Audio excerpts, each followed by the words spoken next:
implication for its long-term sustainability. Requirement define fiscal policy and examine the fiscal policy of Bangladesh. What would you recommend strengthening the fiscal policy of Bangladesh? So আমরা actually আনসারে না যাই যদি আমরা যদি normally যদি বোঝার চেষ্টা করি আর কি, যে নরমালি হচ্ছে যে ধরেন আমার যদি বাসার কথাই যদি আমি চিন্তা করি, সেই ক্ষেত্রে তো আমরা প্রত্যেকের যে ইনকাম আছে, ইনকামের শেষে হচ্ছে যে এক্সপেন্ডিচার আছে। তো আমরা যদি শুরুতে একটা ফাইন্যান্সিয়াল ইয়ার বা একটা মাস বা একটা সপ্তাহ যেটাই চিন্তা করি না কেন, সেটাকে তো আমি ফার্স্ট টাইমে চিন্তা করবো যে আমার ইনফ্লো কতটুকু হচ্ছে, এবং তার সাথে হচ্ছে যে আমি এক্সপেন্ড কতটুকু করতে পারবো। যদি আমার ইনফ্লো থেকে মানে ইনকাম থেকে যদি আমার এক্সপেন্ডিচার বেশি হয়ে যায়, দ্যাট মিনস আমার ডিফিসিট হয়ে যাচ্ছে, আমি লোন করতে হচ্ছে আমাদের।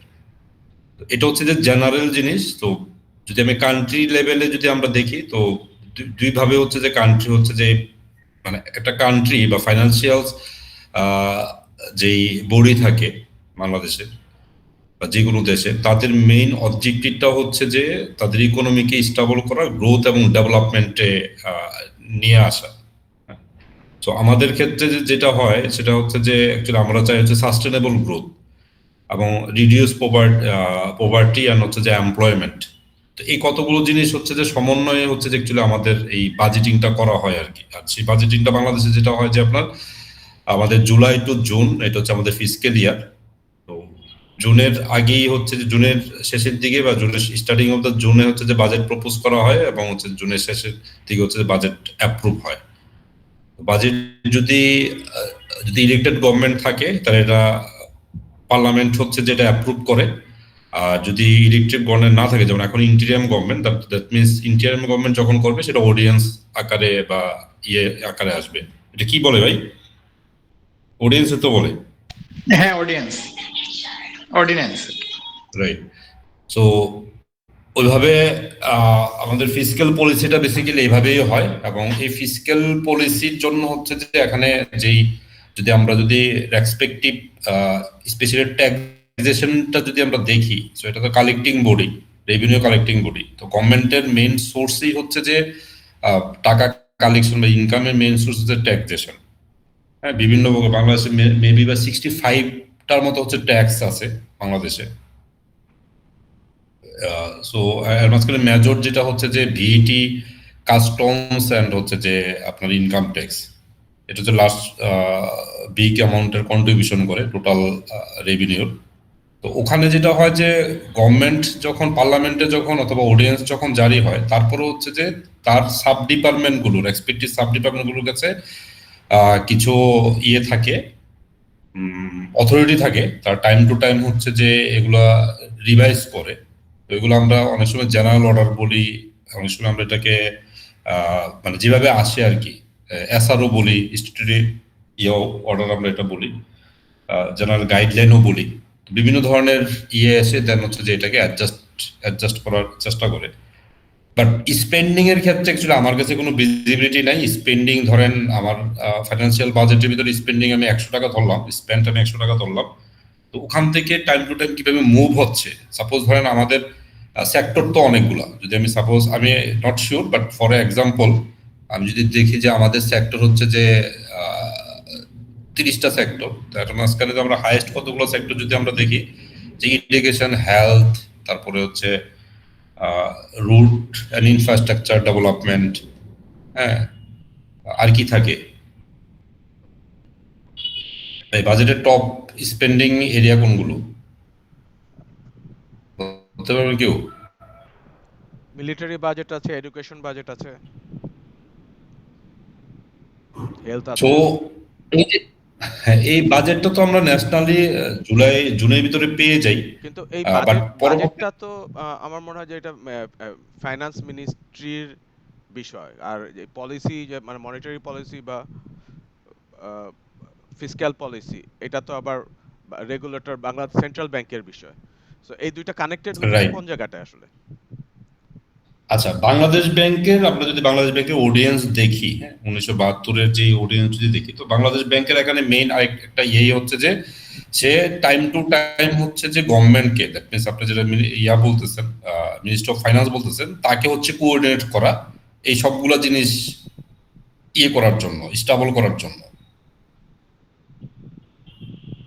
আচ্ছা, আমি একটু অ্যাড করি, মনিটারি পলিসি আর ফিসক্যাল পলিসি।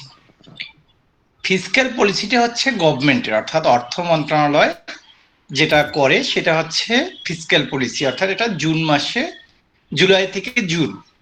আর মনিটারি পলিসি হচ্ছে বাংলাদেশ ব্যাংকগুলোকে নিয়ন্ত্রণ করার জন্য, বা অর্থাৎ মার্কেটে ফাইন্যান্স বা অর্থ কমানো বাড়ানো বা কন্ট্রাকশনারি বা হ্যাঁ যে ইকোনমিগুলো নেয়, সেই ক্ষেত্রে Bangladesh bank January to December যে ইয়াটা নেয় সেটাই হচ্ছে আসলে মনিটারি পলিসি। মনিটারি পলিসির আসলে তিনটা পার্ট থাকে, একটা হচ্ছে ওপেন মার্কেট পলিসি, একটা হচ্ছে ইন্টারেস্ট রেট পলিসি, আর একটা ঠিক ভুলে গেলাম কেবলই। এই তিনটা পলিসির মাধ্যমে সে মার্কেটটা কন্ট্রোল করে, অর্থাৎ মার্কেটে কি পরিমাণ টাকা সরবরাহ করবে বা কি পরিমাণ টাকা মার্কেট থেকে তুলে নেবে, সেই জন্যই আসলে এই পলিসিগুলো করা হয়। আর বাজেটের জন্য যেটা, অর্থাৎ বাংলাদেশের সরকার কি পরিমাণ টাকা মানে বাংলাদেশের জনগণের কাছ থেকে ট্যাক্স আকারে নিবে, সেটা হতে পারে ডিরেক্ট ট্যাক্স, ইনডাইরেক্ট ট্যাক্স।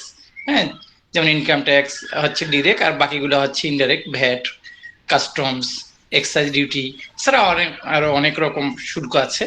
হ্যাঁ, এটা দিয়ে দেশ কিভাবে পরিচালনা করবে, কোন কোন সেক্টরে কি পরিমাণ খরচ করবে, এইটা নির্ধারণ করার জন্য যে পলিসিটা নেয় সেটাই হচ্ছে আসলে ফিসক্যাল পলিসি।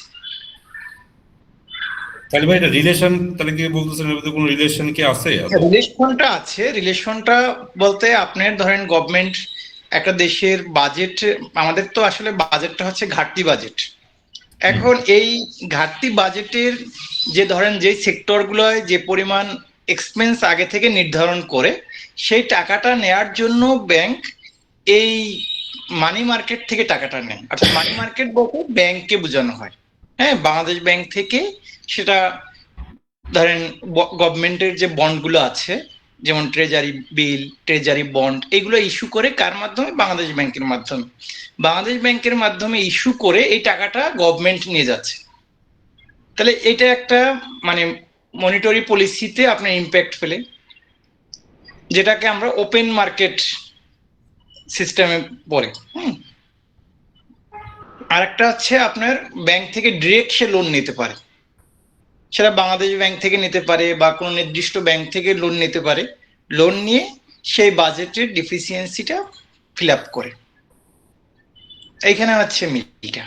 আবার আপনার যে ধরেন ইনডাইরেক্ট যে ট্যাক্সগুলা, যেমন গভর্নমেন্ট এক্সাইজ ডিউটি, সেগুলা ব্যাংকের মাধ্যমে কাস্টমারের কাছ থেকে কালেক্ট করে, আবার একটা নির্দিষ্ট সময় অর্থাৎ এই ফিসক্যাল ইয়ার শেষে যে ডিসেম্বর মাসে অথবা জুলাই মাসে এই টাকাটা ব্যাংকের থ্রুতে ওই গভর্নমেন্ট নিয়ে যাচ্ছে।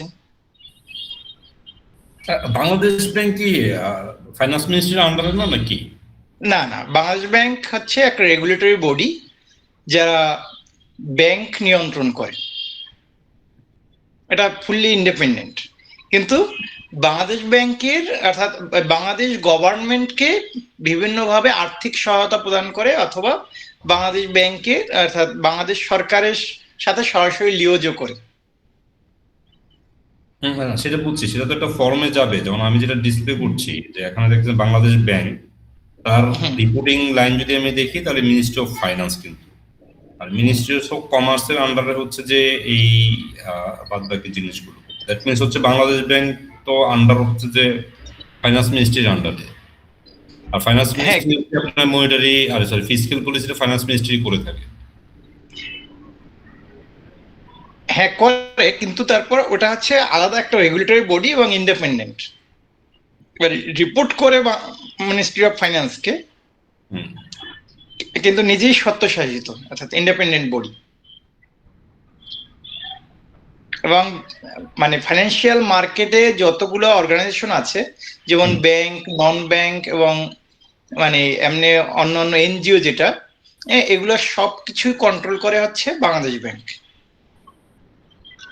ওকে, আমি ক্লিয়ার। পায়েল ভাই, আপনি একটু সামারি করবেন আপনার কোশ্চেনটা আপনি সামারি করেন। না, এখন আমি কিছু সামারি করতে যাচ্ছি না, আর আরো ডিসকাশনটা একটু শুরু হোক, আরো তো কোশ্চেনস আছে। So, যেটা আমি এতটুকু বলতে পারি যে সেটা হচ্ছে যে আহ, আপনার এই ভাই, লোকজন কি আছে নাকি? হ্যাঁ, হ্যালো, সরি আমার মিউট করা ছিল। হ্যাঁ, হ্যাঁ। সো আমি ওইভাবে সামারি করতে চাই না, আরো তো টপিকস আছে, তবে এটা মানে বোঝা গেল যে আসলে এই এই যে মনিটারি পলিসি এবং ফিসক্যাল পলিসি, মূলত হচ্ছে monetary policy is to is the মানে main objective is to control the supply of money, এটা বাড়াতে হবে বা কমাতে হবে টাইম টু টাইম, এটা বিভিন্ন ইকোনমিক কন্ডিশনের উপরে সিদ্ধান্তটা নিয়ে থাকে। আর হচ্ছে ফিসক্যাল পলিসিটা হচ্ছে overall taxation and government spending and overall economic কে চালানোর জন্য, স্মুথলি চালানোর জন্য যে পলিসি, যে নীতিগুলো নেওয়া হয় সেগুলো হচ্ছে ফিসক্যাল পলিসি। তো মেবি এটা somehow connected to the budget, কারণ বাজেটকে আবার বাজেটকে আসলে সার্ভিস করতে হবে, মানে যে পলিসি বাংলাদেশ সেন্ট্রাল ব্যাংককে আবার গভর্নমেন্টের এই বাজেটের তো তার একটা দিক নির্দেশনা থাকে, তো সেগুলোকে সার্ভিস করতে হবে, তার জন্য তাকে তার জন্য পথ তৈরি করে দিতে হবে, তো সেই অর্থে হয়তো কানেক্টেড। বাট ডিরেক্টলি কানেক্টেড আমি যেটা বুঝলাম মিজান ভাইয়ের ইয়ে থেকে। সো এখানে বেসিক্যালি এখানে সাপ্লাই মানি কন্ট্রোলিং পার্টটু হচ্ছে যে বাংলাদেশ ব্যাংকের, আর রেভিনিউ কালেকশন এবং স্পেন্ডিং ওভারঅল এবং নাম থেকেও দেশের। কিন্তু বোঝা যায়, কারণ অন্যান্য যেগুলো মনে করেন যে যেমন যে কমিশনগুলো আছে, অ্যাটমিক এনার্জি কমিশন বা যেগুলোই আছে, সেগুলোর হেড কিন্তু সে হচ্ছে চেয়ারম্যান, তাই না? চেয়ারম্যান অফ বিটিআরসি, বিআরটিএ, এগুলো চেয়ারম্যান, কিন্তু বাংলাদেশ ব্যাংকের হেড হচ্ছে গভর্নর, মানে গভর্নিং ক্যাপাসিটি সহ সে আসলে। রাইট। ওকে, সো আমাদের ফিসক্যাল পলিসি হচ্ছে যে দুইটা, সেটা হচ্ছে যে এক্সপ্রেশনের ফিসক্যাল পলিসি, আর এটা হচ্ছে কন্টেক্সনের ফিসক্যাল পলিসি। মিজান ভাই অলরেডি বলে ফেলছে যে এখন কারেন্টলি হচ্ছে যে আমাদের যেটা চলতেছে সেটা হচ্ছে যে আপনার কন্টেক্সনারি ফিসক্যাল পলিসি। তো ওইটার মেইন ইয়াটা হচ্ছে যে আমাদের ইকোনমিকে স্লো ডাউন করে ফেলা, রাইট মিজান ভাই? হ্যাঁ, হ্যাঁ, ঠিক আছে। স্লো ডাউন করে ফেলা, দ্যাট মিনস হচ্ছে যে সে মার্কেটে টাকা সার্কুলেশনের পরিমাণটা কমায় দিচ্ছে, পিপলের পার্চিং পাওয়ারটা হচ্ছে কমায় দিচ্ছে। দ্যাট মিনস হচ্ছে যে প্রোডাক্টের প্রাইস বেড়ে যাচ্ছে, দ্যাট মিনস লোন কস্ট অনেক হাই। আর আমরা যদি এক্সপ্লেনেশনারি ফিসক্যাল পলিসি যদি দেখি, তাহলে সেক্ষেত্রে হচ্ছে যে অ্যাকচুয়ালি আপনার মানিকে হচ্ছে যে সাপ্লাই করতেছে, টিপিক্যালি সে হচ্ছে যে খুব কম রেটে হচ্ছে লোন দিচ্ছে, যাতে জনগণের কাছে টাকা যায় এবং জনগণ ইচ্ছা মতো খরচ করতে পারে।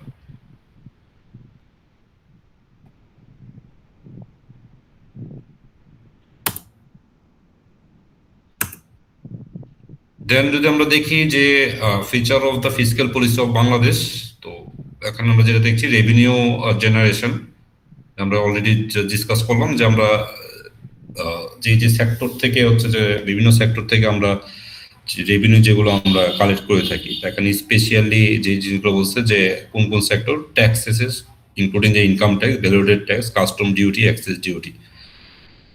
আর আরেকটা স্পেশাল জিনিস হচ্ছে বাংলাদেশে হচ্ছে যে tax to GDP ratio remain low, এবং এটার পার্সেন্টেজ হচ্ছে যে 9 থেকে 10%। এবং এটা কেন কম, এটা কেউ কি বলতে পারবেন?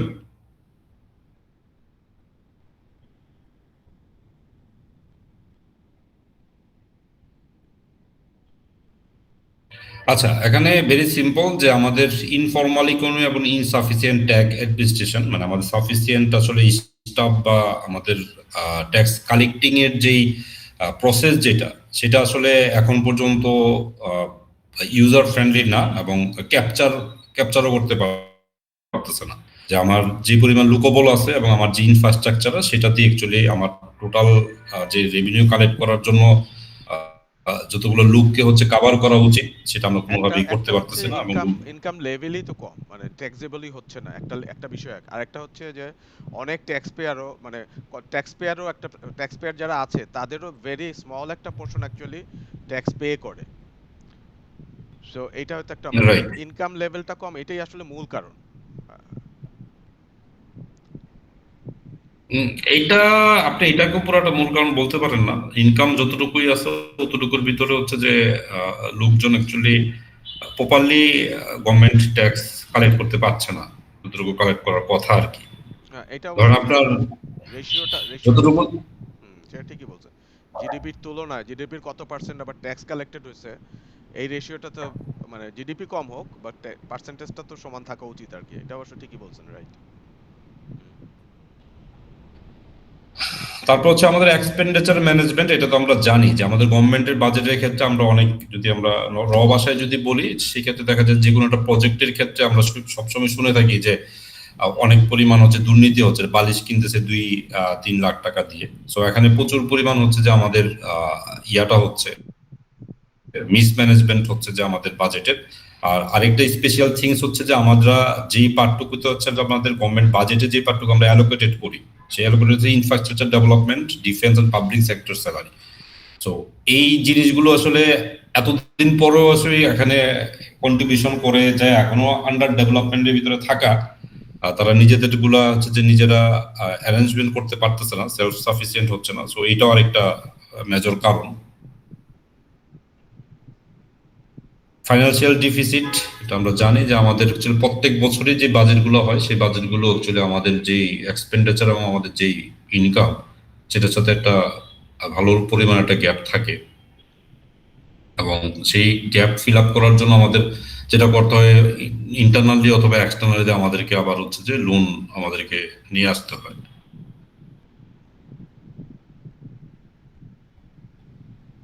অ্যান্ড আরেকটা ইস্যু হচ্ছে যে পাবলিক ডেট আমাদের সিগনিফিকেন্টলি রাইজ হচ্ছে। অ্যান্ড আমাদের যে ডেপ টু জিডিপি রেশিও দেখি, এটা অলমোস্ট হচ্ছে 36%। বাট গুড থিংস হচ্ছে relatively low compare to the other developing countries, but the significantly debt service burden a growing concern. The government borrow heavily from the both domestic and external sources to meet these budgetary needs. So budgetary needs fill up করার জন্য, যদিও এটা হচ্ছে যে others development country থেকে better, relatively better, but concerning things হচ্ছে যে প্রত্যেকবারই হচ্ছে যে গভর্নমেন্টকে এই বাজেটারি নিড ফিল আপ করার জন্য হচ্ছে যে আমাদের ইন্টারনাল এবং এক্সটার্নালি বড় করতে হচ্ছে।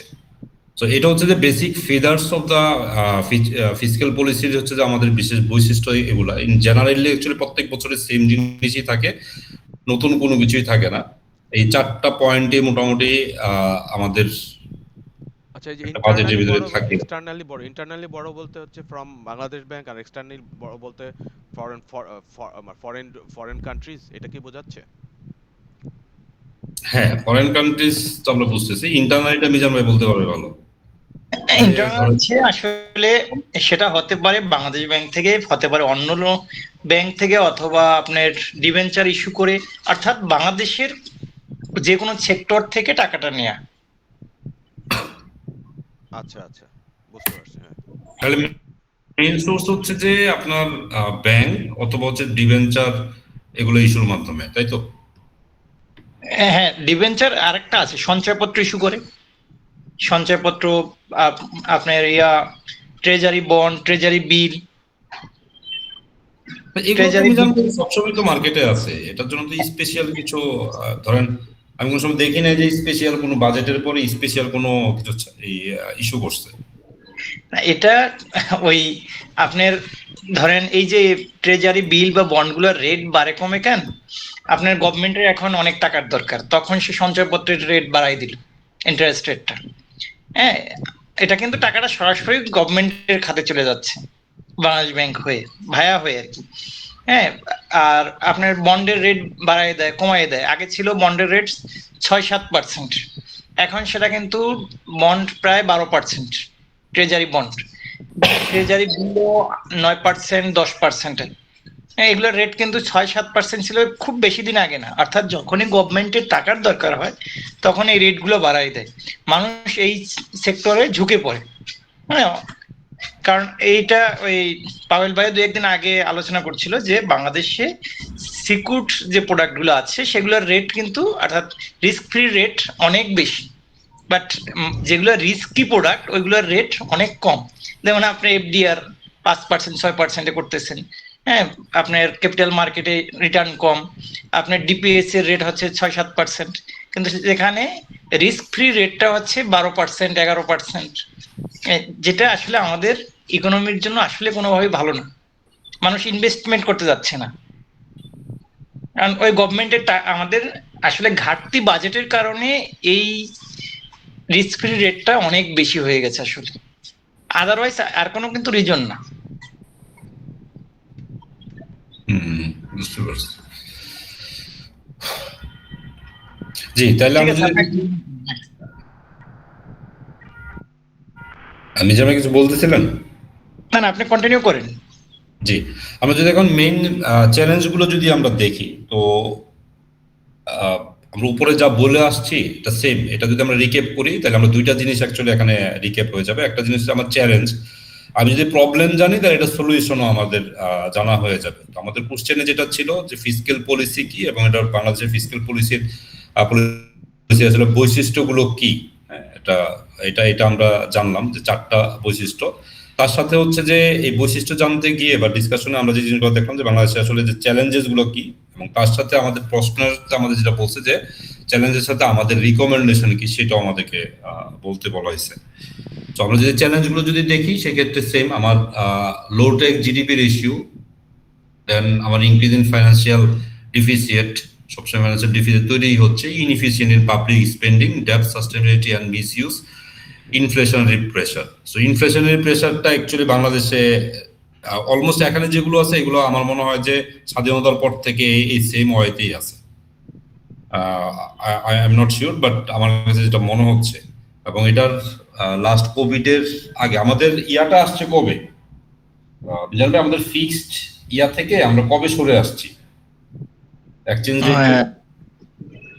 রেট? ক্রুলিং রেট, জি জি, বোলিং প্যাক। ক্রুলিং প্যাকটা খুব বেশি দিন না, বছর দেড়েক এরকমই। ওকে, যে শ্রীলঙ্কার ইয়াটার পরে মনে হয় এটা হয়েছে, রাইট? হ্যাঁ হ্যাঁ হ্যাঁ, রাইট।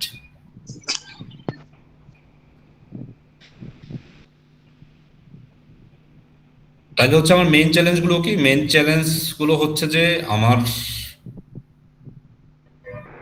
জিডিপির সাথে হচ্ছে যে আমার ট্যাক্স যে কালেক্টিং সেটা রেশিও অনেক কম, আমার বাজেটিং এর ডিফিসিয়েন্সি থাকে, প্রত্যেকটা ফাইন্যান্সিয়াল এর বাজেটে ডিফিসিয়েন্সি থাকে, এবং আমার inefficient in public spending. That means হচ্ছে আমরা পাবলিক যে স্পেন্ডিং যেগুলো আমরা করতেছি, যে আমরা যে সেক্টরের জন্য হচ্ছে বাজেটিং এর যে এক্সপেন্ডিচার যেগুলো অ্যাকচুয়ালি আমরা অ্যালোকেটেড করতেছি সেটা আসলে ইফেক্টিভলি এবং ইফিশিয়েন্ট ওয়েতে এটা ওই জায়গাতে স্পেন্ড হচ্ছে না। যার কারণে দেখা যাচ্ছে যে ধরেন আমি একটা রাস্তা বানাতে যাচ্ছি, সেই রাস্তাতে আমি 10 টাকা খরচ করলাম, দ্যাট মিনস হচ্ছে যে অ্যাটলিস্ট তার লাইফ টাইম 2 থেকে 3 বছর হওয়া উচিত। দ্যাট মিনস ওই রাস্তাতে আমার 2 থেকে 3 বছরে 1 ওইটা। কিলোমিটার রাস্তার আর বাংলাদেশের তার 10 গুণ টাকা লাগে। 1 কিলোমিটার রাস্তা ইউরোপে বানাতে যা খরচ হয় বাংলাদেশে তার 10 গুণ টাকা লাগে। So right, so that's the things. So আমরা টাকা স্পেন্ড করতেছি এবং এটা পুরো জিনিসটা মিসইউজ হচ্ছে এবং ডিউরেশন থাকতেছে না, একই কাজে বারবার রিপেয়ারিং বা জনগণের ভোগান্তি হচ্ছে। হাউএভার, সো এটা আমাদের inefficiency in public spending, at the same time হচ্ছে যে ডেপ্ট সাস্টেনেবিলিটি অ্যান্ড মিসইউজ। সেম, আমরা স্পেন্ডিং যখন করতেছি তখন আমরা লোন নিচ্ছি এবং লোনগুলো তো সেম ভাবে যাচ্ছে। আর ইনফ্লেশনারি প্রেশার মোটামুটি আমাদের শুরু থেকেই আছে। তো এই হচ্ছে যে আমাদের 5টা জিনিস। এবং আমরা যদি এবার সলিউশনে যদি যাই, সলিউশন ভেরি সিম্পল। এখানে যে আমার 5টা জিনিস আছে, সেই 5টা জিনিসকে অ্যাকচুয়ালি আমার সলিউশনে নিয়ে আসতে হবে, রিকমেন্ডেশনে চলে আসতে হবে যে এই প্রবলেমগুলো আমি কিভাবে হচ্ছে ইয়ে করতে পারি, সলভ করতে পারি।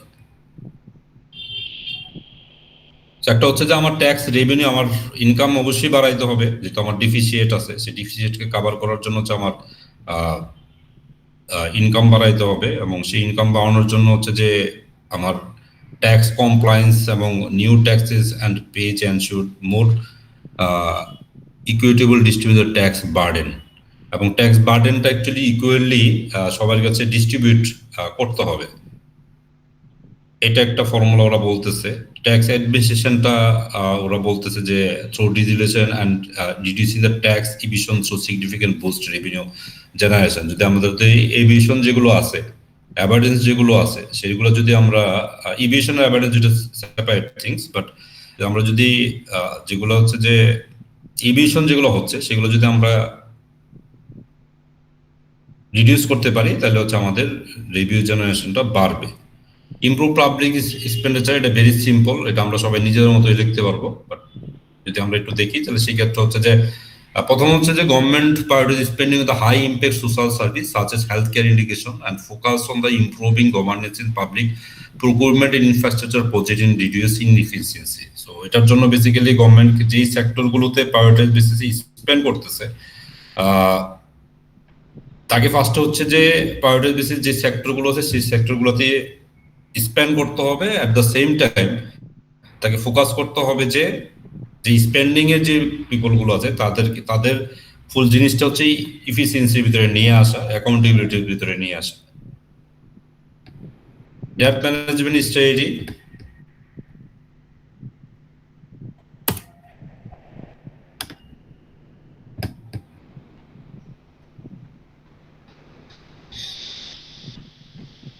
সো ডেট ম্যানেজমেন্টের মেইন জিনিসটাই হচ্ছে যে যে কোনো জিনিসের মেইন জিনিস হচ্ছে যে আপনার কন্ট্রোল ইস্টাবলিশমেন্ট করা।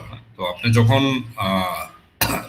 কোনো কিছু যখন লোন নিচ্ছেন, তো তার সাথে হচ্ছে যে আপনাকে হচ্ছে যে কন্ট্রোলটা ইস্টাবলিশমেন্ট করতে হবে যে আপনার লোনটা যেই খাতের জন্য বা যেখানে নেওয়া হচ্ছে সেখানে অ্যাকচুয়ালি ওই লোনটা ইফেক্টিভলি বা অ্যাকচুয়ালি ওখানে ওইটা খরচ হচ্ছে কিনা। এবং আরেকটা হচ্ছে যে ডেট ম্যানেজমেন্টের ক্ষেত্রে আরেকটা বিষয় হচ্ছে স্ট্র্যাটেজি হতে পারে, যেটা হচ্ছে যে আমাদের এক্সটার্নাল যেহেতু আমাদের লোনের রেট অনেক বেশি, তো আমরা ইন্টারনালি এটা ম্যানেজ করতে পারি কিনা সেটার দিকে একটু ফোকাস করা।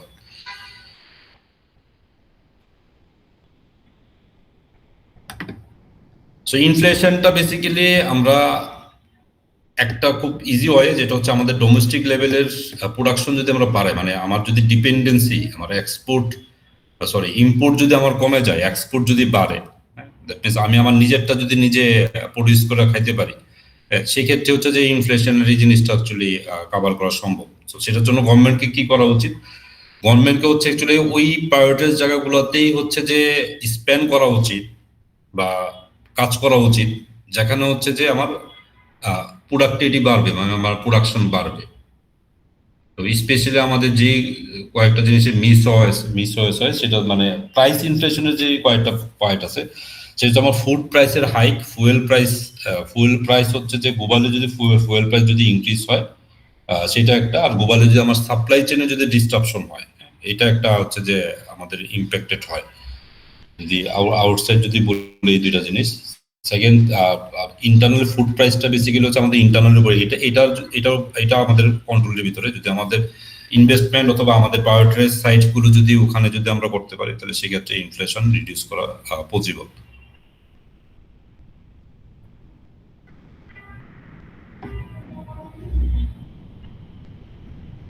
Fiscal consideration, এটা in the interim term, Bangladesh need to focus on the reducing the fiscal deficit through the combination of the increased revenue and collecting controlled expenditure. This could involve cutting on essential spending and improving the efficiency of the public sector.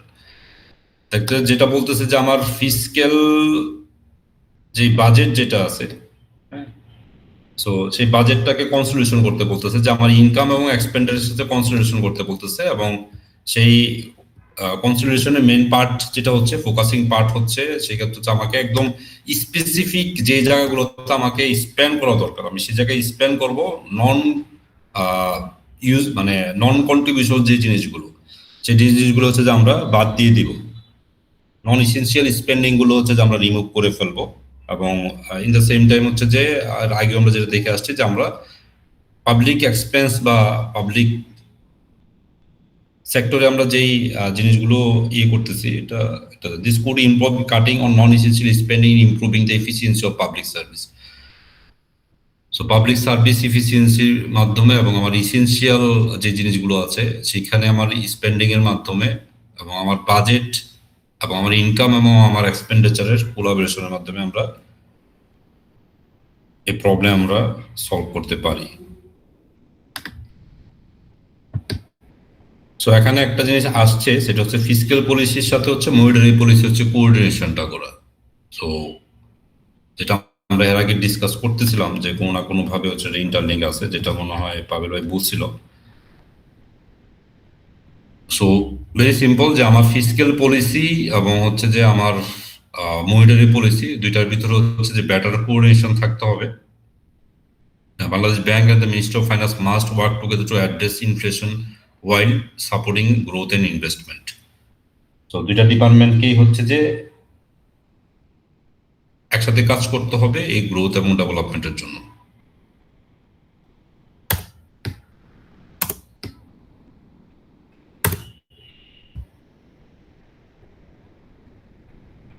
So আমি যদি আবার একটু কোশ্চেনটা যদি একটু recap করি, এটা একটু স্লোলি দেখতেছি বিকজ অফ আসলে এই একটা কোশ্চেনে আমার কাছে যেটা মনে হচ্ছে যে একটা কোশ্চেন হচ্ছে যে আমার যে ফিসক্যাল পলিসি বা তার যে ইমপ্লিকেশন এবং এই দ্যাটস রিলেটেড যতগুলো কোশ্চেন এটা কভার করা সম্ভব। সো আমি যদি একটু সামারি করে ফেলি, সেই সামারিটা হচ্ছে যে আমাদের ফিসক্যাল পলিসিটা বেসিক্যালি যেটা হয় যে গভর্নমেন্টের স্পেন্ডিং এবং ট্যাক্সেশন যেটা হচ্ছে ইনফ্লুয়েন্স করে হচ্ছে যে কান্ট্রিজ ইকোনমিককে, এবং এটার কি টুল যেগুলো হয়, যে কোর টুল যেটা থাকে সেটা economic sustainability, growth and development. আমার ফিসক্যাল পলিসির দুইটা পার্ট, একটা পার্ট হচ্ছে যে যেটা একটা পার্ট আমাকে রেফার করে হচ্ছে যে আমার স্পেন্ডিং এবং হচ্ছে যে ট্যাক্সেশন অথবা রেভিনিউকে, এবং আরেকটা পার্টে করে যে আমার ফিসক্যাল পলিসি যেটাকে আমাকে প্রেফার করে বা যেটার জন্য আমরা করি বা যেটা ম্যানেজ করার জন্য করি সেটা হচ্ছে যে economic sustainability, growth and development. হ্যাঁ, তো এই দুইটা জিনিসের মাথায় রেখে হচ্ছে যে আমাদের ফিসক্যাল পলিসি করা হয়, এবং ফিসক্যাল পলিসি হয় হচ্ছে যে বাংলাদেশের fiscal policy July two June, এবং এটা অ্যাপ্রুভ হয় হচ্ছে যে আমার ইয়াতে পার্লামেন্টে। ফিসক্যাল পলিসি আমাদের দুই ধরনের ফিসক্যাল পলিসি দেখছি, একটা হচ্ছে যে এক্সপ্রেশনারি ফিসক্যাল পলিসি, একটা কনটেক্সশনারি ফিসক্যাল পলিসি। তো এক্সপ্রেশনারিটা ওয়ার্ডিং এ বোঝা যাচ্ছে, যেটা হচ্ছে যে আমরা মানিকে এক্সপ্রেশন করবে, মানে মানি সাপ্লাই বাড়াই দিবে, মানুষের পারচেজিং পাওয়ার বেড়ে যায়, মানুষের টাকা থাকবে অনেক, মানুষ পারচেজ বা স্পেন্ড করতে পারবে। কনটেক্সশনারিতে হচ্ছে যে আমাদের টাকা মার্কেট থেকে গভর্নমেন্ট তুলে নিবে, সো এবং হচ্ছে যে ইন্টারেস্ট রেট বেড়ে যাবে, মানুষ স্পেন্ড কম করা শুরু করবে। বাংলাদেশের ফিসক্যাল পলিসি আমি যদি বৈশিষ্ট্যগুলো যদি দেখি, তো বৈশিষ্ট্যগুলো হচ্ছে যে আমার চারটা বৈশিষ্ট্য, এটা রেভিনিউ জেনারেশন, এক্সপেন্ডিচার ম্যানেজমেন্ট, আর ফিসক্যাল ডিফিসিট আর পাবলিক ডেপ্ট। আমার চ্যালেঞ্জগুলো কি? চ্যালেঞ্জ হচ্ছে low tax GDP ratio and tax revenue, increasing fiscal deficit, inefficiency in public spending, ডেপ্ট sustainability and misuse and inflationary pressure. এটা কাভারের জন্য আমাদের যেটা করতে হবে, আমাদের রেভিনিউ বাড়াইতে হবে, পাবলিক সেক্টরের যে এক্সপেন্ডিচার সেই এক্সপেন্ডিচারকে আমার কন্ট্রোল এবং হচ্ছে যে যাতে মিসইউজ না হয় সেখানে সেটা দেখতে হবে। ডেট ম্যানেজমেন্ট স্ট্র্যাটেজি এটাও সেম, আমার এক্সপেন্ডিচারের মতো আমার যেখানে লাগবে, যে জায়গাগুলোতে আমার স্পেন্ড করা দরকার সেই জায়গাগুলোতে হচ্ছে গভর্নমেন্ট এখানে করবে, লোনগুলো সেকশন করবে, এবং হাই ইন্টারেস্ট রেট যেগুলো আছে সেগুলো থেকে বেরিয়ে আসার চেষ্টা করবে, এবং ডোমেস্টিক লো ইন্টারেস্ট যেখানে পাওয়া যাচ্ছে সেখানে যাওয়ার চেষ্টা করবে। ইনফ্লেশনের টার্গেট সাবসিডিয়ারিজ, যে বিভিন্ন সেক্টরগুলোতে আমরা যদি সাবসিডি দিই ওখানেও ইনফ্লেশন কন্ট্রোল করা সম্ভব। ফিসক্যাল কোঅর্ডিনেশন, আমাদের যে ডিফিসিট যেটা থাকে, হ্যাঁ, সেটা আমরা কন্ট্রোল এক্সপেন্ডিচারের মাধ্যমে, মানে রেভিনিউ এবং এক্সপেন্ডিচারের ভিতরে যেই কনসলিডেশনটা হবে সেটাকে আমরা বলতেছি যে ফিসক্যাল কনসলিডেশনটা থাকতে হবে, তাহলে হচ্ছে যে আমার চ্যালেঞ্জ মিটিগেটেড হবে। দেন হচ্ছে যেমন মনিটারি পলিসি এবং ফিসক্যাল পলিসির ভিতরে এটা কোঅর্ডিনেটেড থাকবে। কারো কোনো কোশ্চেন আছে?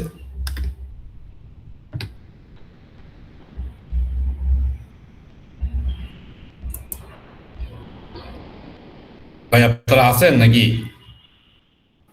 না ভাই, আপনি খুব সুন্দর আলোচনা করছেন, মনে হয় যে আপনি যে আলোচনা করছেন এটা দিয়ে আমরা পরীক্ষার খাতায় প্রেজেন্ট করতে পারবো ইনশাল্লাহ। ভাই উদয় পান দেন না, এটা আমি ফার্স্ট টাইম করতেছি, আমি নিজেও বুঝতেছি না না, পাম দেন না, আসলে আপনি খুব ভালো আলোচনা করছেন।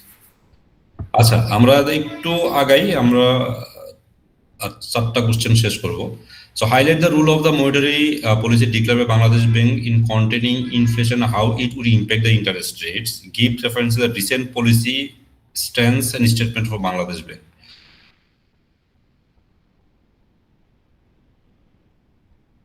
এটা কি বলতে পারবেন?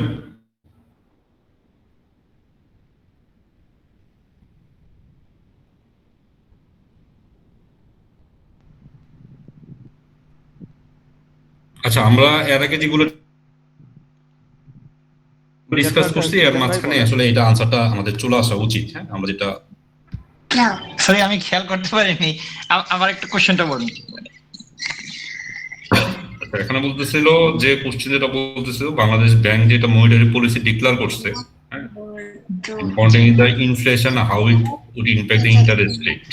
That means আমাদের তো আপনি যেটা বলতেছিলেন যে আমাদের এখন চলতেছে কনফেকশনারি হচ্ছে যে মনিটারি পলিসি, রাইট? হ্যাঁ হ্যাঁ, কন্টেক্সচুয়ালি ইন্টারেস্ট রেট বাড়াই দিয়েছে, হাই ইন্টারেস্ট রেট করেছে যাতে মার্কেটে মানি ফ্লোটা কমে যায়, এবং গভর্নমেন্টের যাতে সোর্স অফ ফান্ডিংটা, যে বাজেটে যে টাকাটা ঘাটতি বাজেট আছে সেই টাকাটা আর কি মার্কেট থেকে নেয়ার জন্য এবং মার্কেটে মানে ইনফ্লেশন রেটটাকে কমানোর জন্য এটা করা হয় বেসিক্যালি। আচ্ছা মিজান ভাই, আপনি যে বলছেন যে কন্ট্রাকশনে করা হচ্ছে ইন্টারেস্ট রেট বাড়িয়ে, তো নতুন মানি যখন ইয়া হচ্ছে ছাপানো হচ্ছে, সেটা কি আবার অনেকটা কন্ট্রারি হয়ে যাচ্ছে না পলিসির সাথে? তা তো অবশ্যই হয়। সেক্ষেত্রে নতুন মানি ছাপানোর অনেকগুলো ওয়ে আছে, অনেকগুলো কারণ আছে। যেমন ধরেন যখন ফরেন কারেন্সি বাংলাদেশে আসে, হ্যাঁ, সেটা লোন আকারে হতে পারে, সেটা ওই মানে আমাদের রেমিটেন্স আকারে আসতে পারে। সেই ক্ষেত্রে বাবা আমি একটু কথা বলি তারপরে। হ্যাঁ, সেই ক্ষেত্রে আপনার সেটার এগেনস্টে আবার বাংলাদেশ ব্যাংক টাকা ছাপাতে পারে, অথবা ডলার বা আপনার যে গোল্ড, হ্যাঁ, এটার এগেনস্টে বাংলাদেশ ব্যাংক টাকা ছাপাতে পারে। আরেকটা কারণে পারে যে গভর্নমেন্টের বিশেষ কারণে, যে এই ধরেন যে ব্যাংকগুলোকে ভর্তুকি দেয়া অথবা গভর্নমেন্টের, কিন্তু এটা আসলে অনৈতিক, সেই ক্ষেত্রে কিছু কিছু ক্ষেত্রে টাকা ছাপাতে পারে। আরেকটা হচ্ছে যে টাকাগুলা আপনার অবসোলেট হয়ে যায়, হ্যাঁ, ওই টাকাগুলোর এগেনস্টে বাংলাদেশ ব্যাংক আবার টাকা ছাপাতে পারে। সেটা তো একটার পরে 100 টাকার পরিবর্তে 100 টাকা ছাপালে হয়তো সাপ্লাই বাড়লো না, কিন্তু নতুন টাকা ছাপালে সাপ্লাইটা বাড়ছে না। হ্যাঁ, তখন সেটা আবার সেটা ওই বেসিক্যালি আপনার ডলার বা ওই যে বিদেশ থেকে যে লোন আসে বা রেমিটেন্স আসে, এটার এগেনস্টে টাকা ছাপাতে পারে। আর হচ্ছে আর ওই গভর্নমেন্টকে বা বিভিন্ন ভর্তুকি, এটা আসলে এই যৌক্তিক ভাবে আসলে ওইভাবে বলা ঠিক না, কিন্তু তারপরেও গভর্নমেন্ট ছাপাচ্ছে, হ্যাঁ, বিভিন্ন সময়। আচ্ছা, এই ধরনের কোনো ডেটা আছে যে এই মুহূর্তে রাইট নাও কত টাকা পেপার কারেন্সি ইন সার্কুলেশন আছে? এক্স্যাক্টলি বলতে পারবো না। এটা বোধহয় ডিসক্লোজড হয় না কখনো, না কোনো দেশই করে না এটা। এটা করা উচিত না আসলে, আমার কাছে যেটা মনে হয়। আইএমএফ কি জানে এটা ইন্টারনালি? না, শুধুমাত্র আমার মনে হয় ইউএস ডলারটা জানার কথা, বাট অন্যগুলা ওভাবে তো ব্যাংকের আসলে ইন্টারনাল, দেশের ইন্টারনাল, কারণ ডলার দিয়ে তো সবকিছু পরিমাপ করা হয়, যার জন্য ডলারটাকে কন্ট্রোল করার জন্য। কিন্তু তাও তো ডলার ছাপাই ফেলাই, মানে ধুমধাম থেকে ডোনাল্ড আসার পরে ডলার ছাপাইলো না, ইনফ্লেশন রেট বেড়ে গেল। রাইট, মানে এটা কাউকে সে পরিসংখ্যানটা দিতে বাধ্য না, কোন দেশ, হ্যাঁ, কোন দেশ বাধ্য না, নিজের কাছে থাকে। হ্যাঁ, নিজের কাছে থাকে।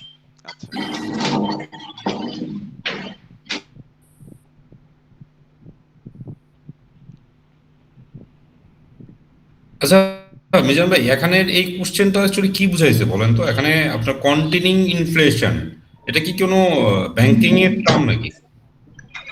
না, কন্টিনিউ ইনফ্লেশন তো আসলে একটা দেশের কন্টিনিউ কিন্তু বলেন, হ্যাঁ, ম্যাক্রো ইকোনমির দেশের যে মানে ইয়াটা আছে, সামগ্রিক অর্থনীতিতে ইনফ্লেশন রেটটাকে কমানোর জন্য সেক্ষেত্রে বাংলাদেশ ব্যাংক বাংলাদেশ গভর্নমেন্টের পক্ষ হয়ে অনেক কাজ করে।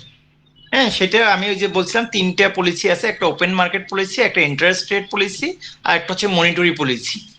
ওপেন মার্কেট পলিসি হলো একদম গভর্নমেন্টের প্রোডাক্ট, যেগুলো আপনার ওই সঞ্চয়পত্র, ট্রেজারি বিল, বন্ড এগুলো মার্কেটে ছেড়ে টাকা কালেক্ট করে। আর একটা হচ্ছে মনিটরি পলিসি, হচ্ছে এই যে এসএলআর, সিআরআর, এগুলো রেট বাড়ায় দেয় যদি যখন মনে করে গভর্নমেন্ট যে কন্ট্রাকশনারি ইকোনমি নিবে, দেশের এই ওপেন মার্কেটে টাকার পরিমাণ বেশি, সেইগুলো মানে ব্যাংকগুলো যাতে লোন না দিতে পারে বেশি, হ্যাঁ, সেই জন্য এসএলআর এবং সিআরআর বাড়াই দেয়।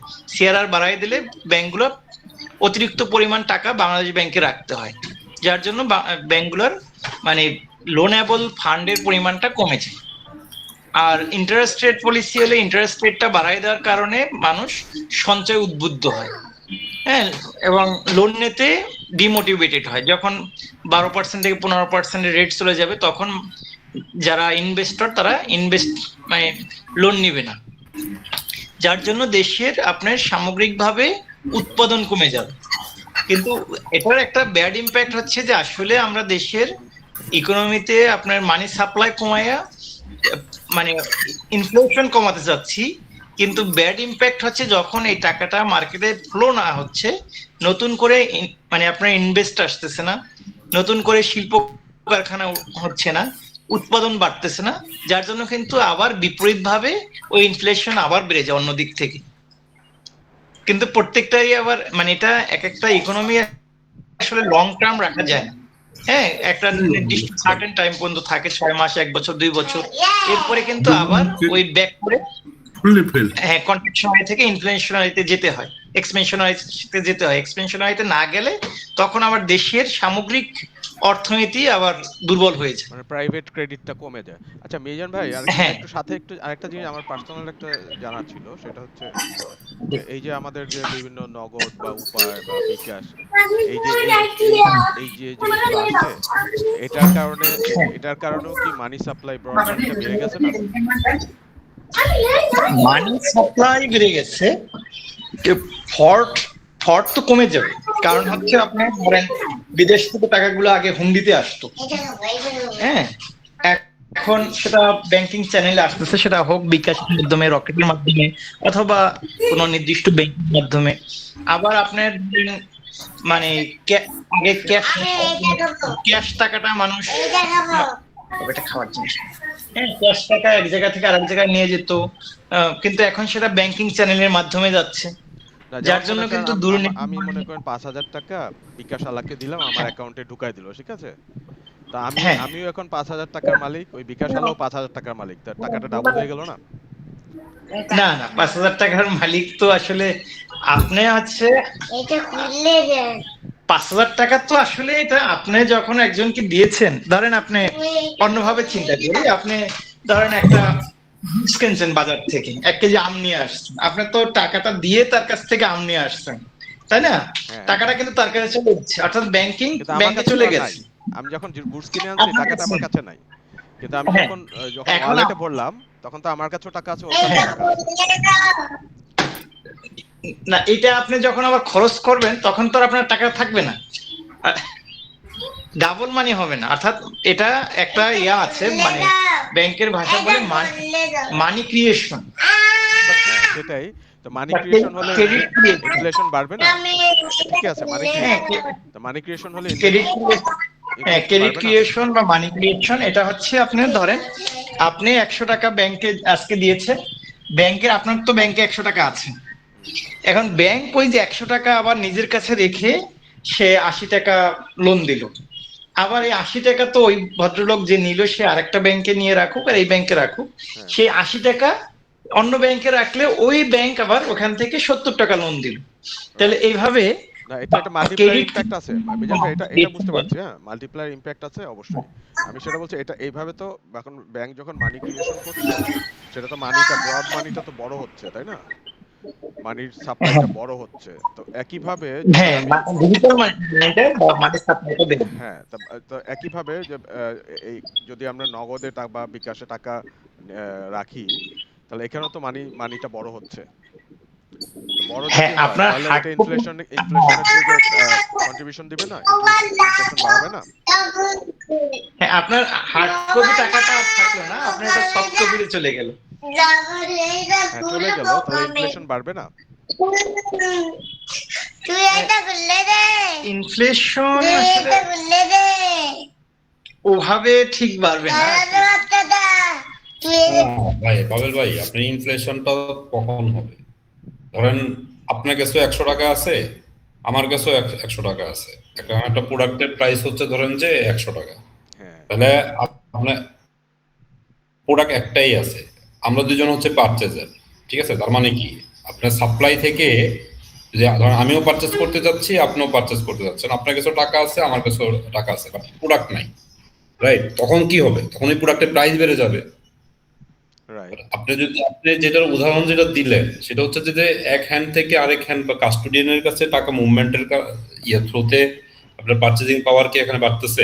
হ্যাঁ, এই টাকাটা যখন আপনি ধরেন মিজান ভাই, আমার স্পেসিফিক প্রশ্ন এটা, সেটা হচ্ছে যখনই এভাবে আপনি একজনকে মানি ওনার করছেন, তার পারচেজিং পাওয়ার তো বাড়ছে, তাই না? ধরেন আমি আমি আমি যখন এটার পার্থক্যটা, হ্যাঁ, পার্সেন্টিং পাওয়ার বাড়তেছে, আমারও কিন্তু আপনার এই টাকাটা ধরেন দোকানদারেরও বেড়েছে।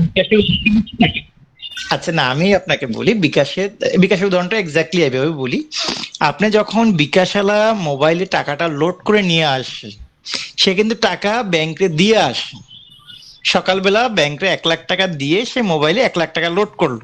হ্যাঁ এই 1 লাখ টাকা আপনি যখন ক্যাশ ইন করলেন, তখন আপনি 10,000 টাকা ব্যাংক ওনাকে দিচ্ছেন, তাহলে উনি 1 লাখ টাকা থেকে কিন্তু 10,000 টাকা কালেকশন করছেন। আপনার এখানে সফট মানি হয়েছে 1,000 টাকা, রাইট। কিন্তু এই টাকাটা আলটিমেটলি যাচ্ছে কোথায়? ব্যাংকে যাচ্ছে। হ্যাঁ ব্যাংকে হ্যাঁ, যাচ্ছে, আপনি যেরকম ব্যাংক ওটা আরেক জায়গায় স্পেন্ড করতে পারছে, আরেকজনকে লোন দিতে পারছে। হ্যাঁ, আপনি জেনারেলি যেভাবে ব্যাংকে ডিপোজিট করেন সেম ভাবে এখানেও ডিপোজিট হয়েছে। এখন এখানে আপনার হয়তো আপনি সফট মানি দেখতেছেন শুধু, আর ব্যাংকে গেলে আপনি টাকা তুললে ওটাও তো আসলে সফট মানি হিসেবেই। এখন আলটিমেটলি বাংলাদেশ ব্যাংক বা ওয়ার্ল্ড যাচ্ছে ডিজিটাল মানির দিকেই। হ্যাঁ, যাতে ওই ক্যাশলেস, যেটাকে বলে ক্যাশলেস ট্রানজাকশন, এই দিকেই যাচ্ছে। আপনার এই কোশ্চেনটা ক্লিয়ার হয়ে যাবে আপনার ক্রেডিট ক্রিয়েশন, ব্যাংকের যে ক্রেডিট ক্রিয়েশন, এটা ওই আলটিমেটলি ক্রেডিট ক্রিয়েশনই বা মানি ক্রিয়েশন, যে ওই বাড়াবে, ক্রেডিট ক্রিয়েশন তো ইনফ্লেশনকে বাড়াবে। হ্যাঁ, ইনফ্লেশন বাড়বে আলটিমেটলি তো প্রেসার পড়বে। ইভেন আমরা তো জানি যে আপনার ক্রেডিট কার্ড হচ্ছে আননেসেসারি পারচেজকে উৎসাহিত করে। মানুষের যদি ক্রেডিট কার্ড থাকে, সে অপ্রয়োজনীয় পারচেজ করে। তাহলে এখানেও তো তার একটা এই যে পাওয়ার, এখানেও কিন্তু একটা মানি ক্রিয়েশন হয়ে গেছে। হ্যাঁ, মানি ক্রিয়েশন হয়েছে, আবার আপনার ইকোনমিক গ্রোথও হবে। আপনি যখন এই মানিটা মুভমেন্ট হবে, আপনার কিন্তু মানে যত হ্যান্ড বদল হবে, হ্যাঁ, তখন কিন্তু আপনার ইকোনমিক মুভমেন্ট হবে, গ্রো হবে। হ্যাঁ, ওভারঅল জিডিপি তে হ্যাঁ, জিডিপি বেড়ে যাবে। ওভারঅল জিডিপি তে টাকা আসছে। কিন্তু আবার ইনফ্লেশন রেট, যেমন আমি হয়তো এই জিনিসটা কিনতাম না আমি অন্য সময় হলে, তাহলে ওই বিক্রিটা হতো না।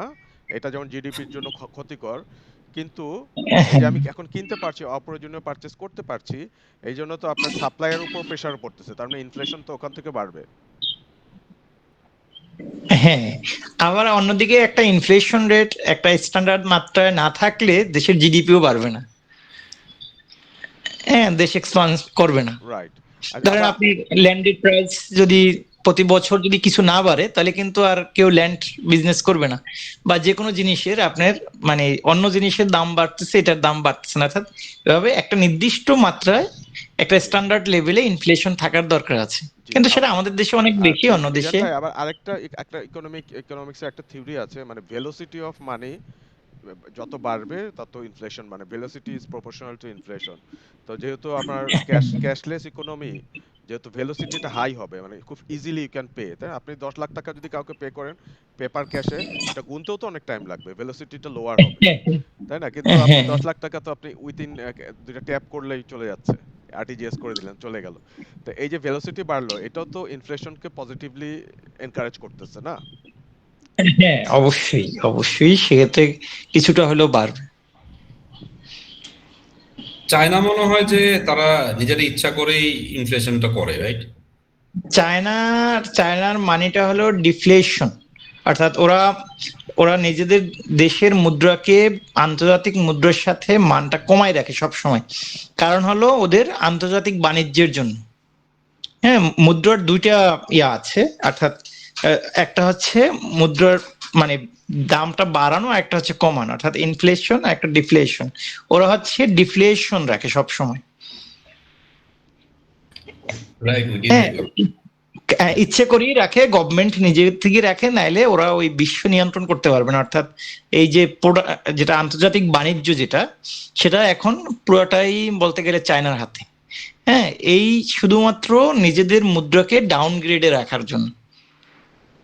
আর যদি এটা ওরা, কিন্তু ওদের রেটটা কিন্তু প্রায় ডলারের কাছাকাছি থাকা উচিত, কিন্তু ওরা এটাকে ডিফ্লেশন রাখে এই একটা কারণে, যে রপ্তানি করার জন্য, ওয়ার্ল্ডকে কন্ট্রোল করার জন্য। রাইট। এই আর কি। আচ্ছা, আমরা এই কোশ্চেন একটু সামারি করি। সামারিটা হচ্ছে যে ইন্টারেস্ট রেটের যেই মানে আপ এবং ডাউনের যে ইম্প্যাক্ট, যেটা আমার যেই মনিটারি পলিসিতে যে গভর্নমেন্ট বাংলাদেশ ব্যাংক যেটা করে, যে ইন্টারেস্ট রেট আমার আপস এন্ড ডাউন করে, সেটার আসলে আমার ইনফ্লেশনে আমার কি ইম্প্যাক্টটা আসে, কিভাবে আসে, এটা হচ্ছে যে কোশ্চেনটা আমাদেরকে এটা বলছে। তো এই কোশ্চেনে যদি আমরা সামারি যদি আমরা দেখি, ভেরি সিম্পল, আগে যেগুলো ডিসকাস করছি বা এখন যেটা ডিসকাস হয়েছে সেটাই, সেটা আবার ইন্টারেস্ট রেট যখন আমি বাড়াই দিচ্ছি বা কমাই দিচ্ছি, এটা আমাদেরকে কিভাবে ইনফ্লুয়েন্স করে, মনিটারি পলিসিটা কিভাবে ইনফ্লুয়েন্স করে আমরা সেটা দেখতেছি। যদি ইন্টারেস্টের রেট যদি আমার বেড়ে যায়, তাহলে লোকজনের হচ্ছে যে স্পেন্ডিং কমে যাবে, প্লাস হচ্ছে যে ডিপোজিটের পরিমাণ, সঞ্চয়ের পরিমাণ বেড়ে যাবে। ধরেন আমি যদি টাকা এখন যদি আমি ডিপোজিট করি, যদি আমাকে 10% যদি আমাকে ইন্টারেস্ট দেয়, আর বড় করলে যদি আমাকে 20% দেয়, সো ডেফিনেটলি পিপল হচ্ছে যে কম্পারেটিভ এখন যে 6% দিচ্ছে, এখান থেকে 10% যদি করে দেয়, তাহলে ডেফিনেটলি পিপল হচ্ছে টাকা জমা রাখা শুরু করবে, সঞ্চয় প্রবণতা বাড়বে। সো এই ইন্টারেস্টের কারণে আমার মানি সাপ্লাইটা সেম কন্ট্রোলে চলে আসতেছে। যদি আমার ইন্টারেস্ট রেট যদি আমার কম বা বেশি হয়, সেই ক্ষেত্রে হচ্ছে আমার মানি সাপ্লাইটা আমার ডিপেন্ড করতেছে যে আমার মার্কেটে টাকাটা কতটুকু থাকবে কি থাকবে না, লাইক সেম যে আমি টাকা ডিপোজিট করতেছি অথবা আমি বোরো করতেছি। ইন্টারেস্ট রেটটা এই দুইটা ভাবে আমাদেরকে ইনফ্লুয়েন্সকে আর ইনফ্লেশনকে হচ্ছে কন্ট্রোল করার জন্য হচ্ছে কাজ করে থাকে। তো এই দুইটা জিনিসই বলছে যে ইম্প্যাক্টটা কিভাবে হচ্ছে, যে যদি আমি যদি ইন্টারেস্ট যদি বাড়াই দিই তাহলে কিভাবে হচ্ছে, এবং হচ্ছে যদি আমি যদি কমাই দিই তাহলে সেইভাবে কিভাবে হচ্ছে। আমি নেক্সট কোশ্চেনে যাই। নেক্সট কোশ্চেনটা হচ্ছে যে আমরা একদম শুরুতে যে ডিসকাশনটা করছিলাম, যে বাংলাদেশের অনেকগুলো ব্যাংক হচ্ছে যে লিকুইডিটি ক্রাইসিসে ভুগতেছে। সো সেটার মিটিগেশন প্রসেসটা কি হবে, এবং ইন ফিউচার বেসিক্যালি এই ধরনের প্রবলেম যাতে না হয়, হ্যাঁ, সেটার জন্য সাজেশন কি হবে। সো আমার মনে হয় যে এটা কেউ একজন বলেন, এটা অলরেডি ডিসকাসড। সো আচ্ছা, অলরেডি এই ধরনের সিচুয়েশন তো মানে খুব লিকুইডিটি ক্রাইসিস থেকে উঠে দাঁড়াইছে, ইদানিং উঠে দাঁড়াইছে ইউসিবি। তো ইউসিবি সম্পর্কে শোনা যায়, মিজান ভাইয়ের কাছে শুনি স্টোরিটা।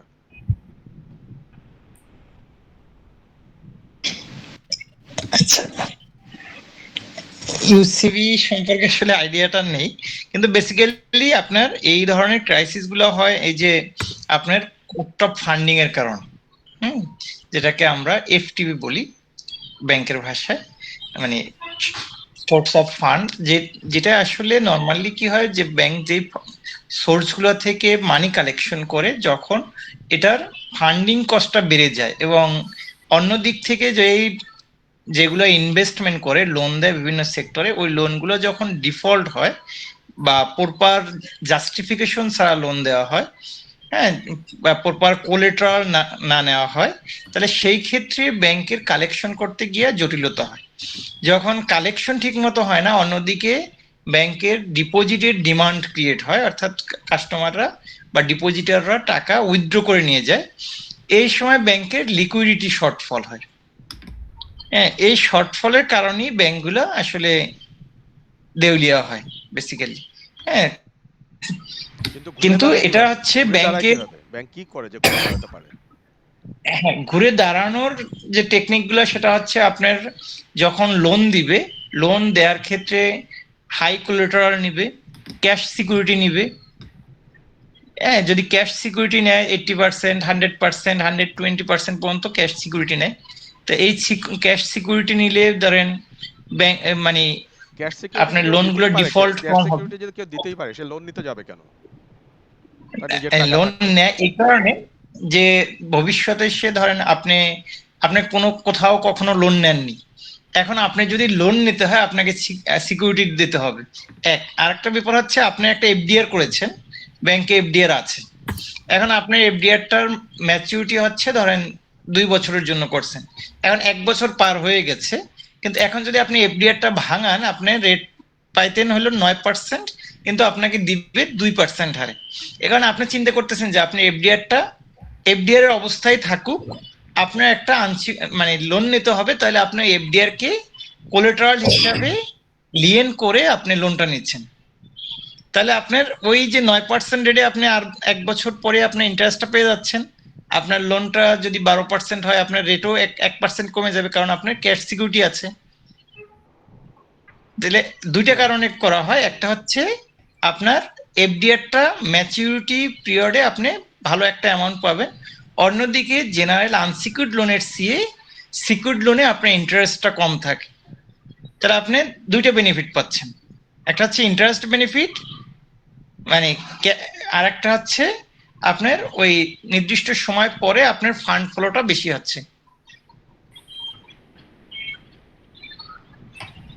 আর ঘুরে দাঁড়ানোর আরেকটা ওয়ে আছে, আপনি যে এফডিআর গুলো নেন অথবা ডিপোজিট গুলো নেন, এইগুলো আপনার মেয়াদটা যদি আপনার লং হয় তাহলে আপনি একটা নির্দিষ্ট সময় পরে গিয়ে আপনি টাকাটা দিবেন, তাহলে এই পিরিয়ডে আপনার ফান্ড আউটফ্লোটা কমে যাবে, ইনফ্লোটা বেড়ে যাবে। এবং লোনের মেয়াদগুলো যদি আপনার শর্ট টার্ম হয় তাহলে আপনার জন্য ভালো হবে, এবং সিকিউরড লোনগুলো এগুলো লং টার্ম করা যেতে পারে। তার মানে কি ব্যাংক ওইভাবে আনসিকিউরড লোনগুলো, কম্পিটিশনটা হান্ট করবে, খুঁজবে কোন ধরনের কাস্টমারকে শর্ট টার্ম হ্যাঁ দেওয়া যাবে? হ্যাঁ, তাহলে অর্থাৎ তো সে আনসিকিউরড যত লোন মেজর, আছে এটা তাহলে মেজর একটা চাঙ্ক হারাবে না সে? না, আনসিকিউরড লোনগুলো হবে শর্ট পিরিয়ডের জন্য, আচ্ছা সিকিউরড লোনগুলো হবে একটু লং পিরিয়ড অথবা কাস্টমারের চাহিদা অনুসারে। লং পিরিয়ড হলে তার ওই ক্যাশ ফ্লোটা জেনারেট হতেই থাকবে। আর ডিপিএস বা এফডিআর এটা একটু লং পিরিয়ডের হবে, তাহলে আপনার ইমিডিয়েটলি লিকুইডিটি ক্রাইসিসটা হবে না। আচ্ছা আচ্ছা, আমরা যদি একটা সামারি করি কোশ্চেনের, যে কেন হচ্ছে যে আপনার ক্রাইসিসে ভুগতেছে, তো প্রথম জিনিসটা হচ্ছে উইক গভর্নেন্স, তারপর হাই হচ্ছে যে আপনার NPL, non performing loan, political influence থাকে, তারপর লস অফ ডিপোজিটর কনফিডেন্স। সেটা হচ্ছে যে আমাদের এই মেজর এই কয়েকটা কারণেই হচ্ছে যে ধরেন ব্যাংকের ইন্টারনাল গভর্নেন্স অথবা আমার এক্সটার্নাল যে রেগুলেটরি বডি যারা আছে, যে বাংলাদেশ ব্যাংকের যে রেগুলেটরি বডি, ওদের গভর্নেন্সটা যদি উইক হয়ে যায়, সুপারভিশন উইক হয়, সেক্ষেত্রে সেটার জন্য হইতে পারে। দেন মেজর চাঙ্ক পার্ট হচ্ছে যে আমার নন পারফর্মিং লোনগুলো এবং পলিটিক্যাল ইনফ্লুয়েন্স। এটা আমরা সবাই জানি যে পলিটিক্যাল ইনফ্লুয়েন্সের কারণে হচ্ছে প্রচুর মানে উইদাউট কোলাটারাল অথবা মিস ডকুমেন্ট, মানে ফেক ডকুমেন্ট দিয়ে হচ্ছে আমরা নিয়ে যাচ্ছি, প্রচুর টাকা বের করে নিয়ে যাচ্ছি। আরেকটা ইম্পর্টেন্ট থিংস হচ্ছে যে আমার ডিপোজিটর যারা আছে ওই ব্যাংক সম্পর্কে যদি তার আসলে কনফিডেন্স যদি লো হয়ে যায়। So in the same time হচ্ছে যদি আমরা এটাকে রিফর্ম করতে চাই, যে আমরা এই ধরনের ক্রাইসিস ইন ফিউচারে হবে না কোনো ব্যাংকে, তাহলে হচ্ছে যে ভেরি সিম্পল, যেটা চ্যালেঞ্জ যেগুলো আছে বা যেগুলো আমরা দেখতেছি যেটার কারণে হচ্ছে যে লিকুইডিটি ক্রাইসিসে ভুগতেছে, দ্য রিভার্স আমরা এগুলোকে স্ট্রং করতে হবে। তো সেটা যদি আমরা দেখি তাহলে হচ্ছে যে গভর্নেন্স স্ট্রং করতে হবে, then risk management and regulatory oversight are essential to prevent a similar crisis in future. So এটার মাধ্যমে হচ্ছে ইন ফিউচারে আমাদের এই ক্রাইসিসগুলো আর না, মানে লিকুইডিটি ক্রাইসিস আর পড়বে না, যদি আমাদের গভর্নেন্স এবং হচ্ছে যে স্ট্রং ম্যানেজমেন্ট, আমাদের নন লোন দেওয়ার ক্ষেত্রে যদি আমরা আসলে ওদের পলিটিক্যাল কোনো ইনফ্লুয়েন্স আর ডকুমেন্ট বেসিস এবং ফিয়ারলি যদি এখানে করা হয়, তাহলে সেই ক্ষেত্রে এটা থেকে ক্রাইসিস থেকে বের আসা সম্ভব। আরেকটা আসছে হচ্ছে এখন নেক্সট কোশ্চেনে যদি যাই, সেটা হচ্ছে যে আমাদের রুল কি বলতেছে হচ্ছে ক্রেডিট রেটিং কোম্পানি যেগুলো আছে তাদের আসলে রুলটা কি in certification of the asset bracket securities,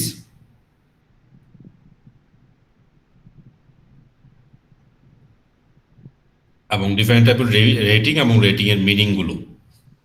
এটা পাবেল ভাই বলেন, আপনি মনে হয় এটা বলতে পারবেন।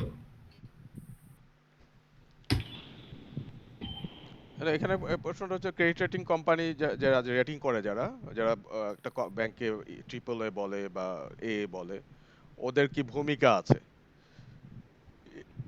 in certification of asset-based securities companies in relation to the loan given by the commercial banks. Discuss the different rating and its meaning given by credit rating agency. So এই রেটিং গুলো বলতে হবে লাস্ট কোশ্চেনে, আর হচ্ছে এখানে রোলটা বলতে হবে। ওই অ্যাকচুয়ালি যে রেটিংটা করে, এই রেটিং এর মাধ্যমে একটি ব্যাংক বা একটি ইনস্টিটিউশন কতটা রিলায়েবল, তার কতটা তার রিস্ক প্রোফাইল কতটা রিলায়েবল, বা তার সলভেন্সি লেভেল কতটা রিলায়েবল, এই জিনিসটাকে বলে। আমরা সাধারণত দেখি যেমন যদি ডেল্টা ব্রাঞ্চ হাউজিং, ডিবিএইচ এর যদি দেখি, ওরা অলওয়েজ বলে যে ওদের ট্রিপল এ, বা ব্র্যাক ব্যাংক, এসসিবি বোধহয় ট্রিপল এ হোল্ডার না, তা বেস্ট রেটিং হোল্ডার, তাই না? তার মানে এদের হচ্ছে মানে সেই পরিমাণ ক্যাপাসিটি আছে to repay the advances taken, অথবা যে কোনো জিনিস হোয়াট এভার, মানে তারা যে রিস্কটা নিচ্ছে তার ক্যাপাসিটি দেখছে। ডেফিনেটলি এই রেটিংগুলো রোল তো অবশ্যই আছে, সো দ্যাট আমি একটা ভালো ব্যাংক যদি হয় তাহলে আমি হয়তো বুঝবো যে তার রিস্ক কম, সো আমি হয়তো তার রেটটা, সে হয়তো আমাকে 10% অফার করেছে, 10% ইন্টারেস্ট দিবে, আমি হয়তো 10%-এ রাখতে আগ্রহী। হয় যে একটা খারাপ রেটিং, সেও যদি আমাকে 10% দেয় তাহলে তো আমি তার কাছে রাখবো না। তো এখানে ইনভেস্টর বুঝতে পারছে যে আমার আসলে তার নিজের পজিশনটাও বুঝতে পারছে, অ্যাকর্ডিংলি সে ইনফর্ম ডিসিশন নিতে পারতেছে। তো এই অর্থে তো একটা রোল আছেই। আর বিস্তারিত বলবে মিজান ভাই। মিজান ভাই অ্যাসেট ব্যাকেট সিকিউরিটিসটা বলেন। সো আমি ওই যে পাওয়েল ভাই যেটা বললো আন্ডারলাইন আসলে, একটা অ্যাসেট থাকে। হ্যাঁ পাওয়েল ভাই যেটা বললো এটি আসলে ওই একটা, মানে আমাদের দেশে বিভিন্ন এজেন্সি আছে যারা মানে এই ব্যাংকগুলো বা ফাইন্যান্সিয়াল অর্গানাইজেশনের রেটিং করে থাকে তাদের অ্যাসেটের উপর ভিত্তি করে, লাইবিলিটি এবং তার যে মানে সম্পদ দায় এবং যে মার্কেটের যে ইনভেস্টমেন্ট আছে এগুলোর উপরে ভিত্তি করে ওভারঅল কালেকশন সবকিছু ডিপেন্ড করে, হ্যাঁ, যে আসলে তার স্ট্রেংথ এবং উইকনেসের উপর বেসিক্যালি। হ্যাঁ, তো এখানে অনেকগুলো রেটিং আছে, triple A, double A, A plus, A minus, হ্যাঁ, এরকম রেটিং গুলো করা হয়। যেটা হচ্ছে সবচেয়ে ভালো রেটিং হচ্ছে ট্রিপল এ, আর সবচেয়ে হচ্ছে এ মাইনাস সম্ভবত। হ্যাঁ, তো এই রেটিং গুলো আসলে এই ব্যাংকের স্ট্রেংথ এবং উইকনেসের উপরই করা হয়ে থাকে। সো ওই এটা কি শুধু রেটিং কোম্পানি কতগুলো আছে ব্যাংকের জন্য? বাংলাদেশে? অপারেশনাল রেটিং কোম্পানি কতগুলো আছে অ্যারাউন্ড? সম্ভবত 28টার মতো, 28 বা এরকম। কোনটা, ক্রেডিট রেটিং? হ্যাঁ, এক্স্যাক্টলি জানি না, এরকম 28টা 29টার মতোই। তারা একটু মানে রেটিং করতে কি কি জিনিসগুলো অ্যানালাইসিস করে? রেটিংটা কিভাবে করে? একটা অডিট করে তারা। ক্রেডিট হ্যাঁ, এজেন্সিগুলো এটা অডিট ফার্মের মতোই এরা রেটিং করে থাকে, রেটিং এজেন্সি। আমাদের আইসিএম এর একজন মেম্বার আছে, ওনাদেরও একটা রেটিং এজেন্সি আছে, নামটা হচ্ছে ভুলে গেলাম। আব্দুর রশিদ ভাই কিছু বলতেছিলেন, বলেন রশিদ ভাই। বলতেছিলাম এই যে ক্রেডিট রেটিং এজেন্সিগুলো যে আছে, এরা এই এই ক্রেডিট রেটিং করতে গিয়ে কি কি জিনিসগুলো অ্যানালাইসিস করে, কোন কোন দিকটা দেখে? আমাদের আব্দুল্লাহ আল মামুন স্যার যে আছেন, ওনাদের একটা রেটিং এজেন্সি আছে। এরা বেসিক্যালি আপনার অর্থাৎ উইকনেস এবং স্ট্রেংথ গুলো দেখে। এটার বিভিন্ন ক্রাইটেরিয়া আছে, অর্থাৎ বাংলাদেশ ব্যাংকের যে রেগুলেটরি বডি, ও একটা গাইডলাইন দিয়ে দেয় যে এই জিনিসে আপনার এই মানে মার্ক থাকে, হ্যাঁ, যে 1 2 3 এইভাবে। তো এই মার্ক গুলোর উপরে আপনার ধরেন 10-এ 10 পাইলে সে একটা গ্রেড, 10-এ 9 পাইলে একটা গ্রেড, হ্যাঁ, এরকম বাংলাদেশ ব্যাংকের একটা প্যারামিটার আছে ফাইন্যান্সিয়াল ইনস্টিটিউটের জন্য। এই প্যারামিটারের উপরে ভিত্তি করে এই থার্ড পার্টি একটা এজেন্সি যারা রেটিং গুলো করে, এটা শেয়ার হোল্ডারদের পক্ষে করে থাকে। কারণ শেয়ার হোল্ডাররা এই এক্সটার্নাল অডিট, এই রেটিং, হ্যাঁ, এইগুলো করায় যাতে আমার অর্গানাইজেশনের আসলে উইকনেস কি আছে, স্ট্রেংথ কি আছে এটা জানার জন্য।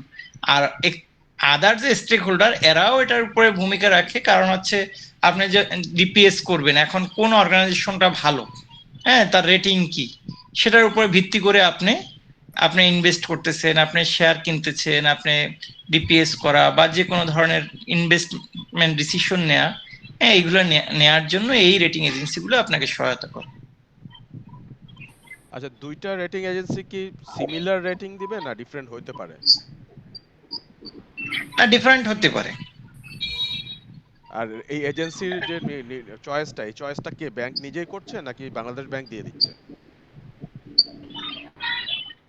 এটা তো আসলে বাংলাদেশ ব্যাংক দেয় না, এটা শেয়ার হোল্ডাররা, অর্থাৎ শেয়ার হোল্ডারদের পক্ষে যারা গভর্নিং বডি থাকে, হ্যাঁ, এরাই আসলে বেসিক্যালি চুজ করে থাকে। এটা কি এজিএমএ হয় নাকি আলাদাভাবে কোনো মিটিং?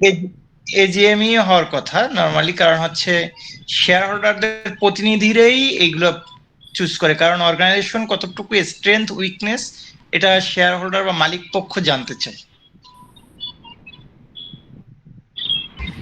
তার মানে এটা মালিক পক্ষের জন্য, নট ফর দ্য কাস্টমার্স। মালিক,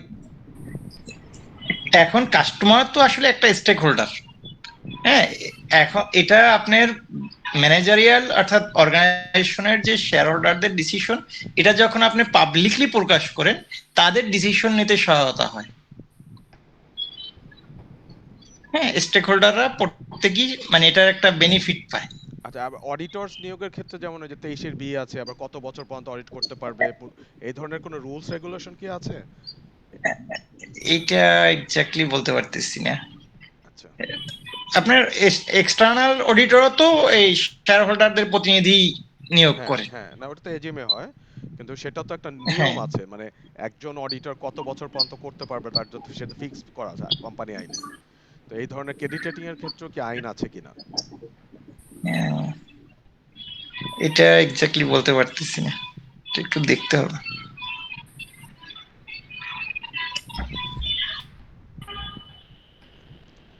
আচ্ছা, মাহফুজ ভাই, ওই যে ওই রেটিং এর ওই অ্যানসারটুকু কিন্তু এখানে দেখলাম না, ওই যে কোশ্চেনে কিন্তু একটা অংশ ছিল।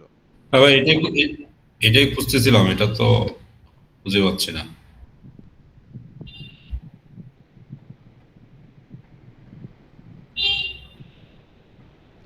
ট্রিপল এ, এ তারপরে ট্রিপল মাইনাসই লাস্ট, বি বলে কোনো রেটিং নাই মিজান ভাই?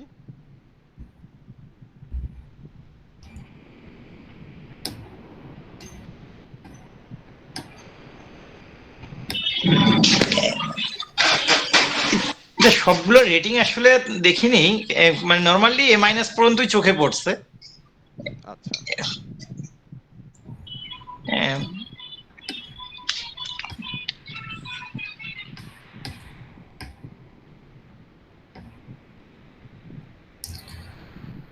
সো এখানে আমরা নেক্সট কোশ্চেনে যাই, সেটা হচ্ছে Bangladesh consider implementation the crawling peg system for the fixation of the exchange rate, define the crawling peg exchange rate management system. তো এটা অলরেডি মিজান ভাই ডিসকাস করছে। সো মিজান ভাই এবং পাবেল ভাই ছাড়া কেউ একজন বলেন তো কোলিং প্যাক সিস্টেমটা কি? যাই বুঝছেন ভাই সেটাই বলেন। কে আছে? রশিদ ভাই বলেন। একজন তো দেখতেছি না, সাদাব ভাই চলে গেছে।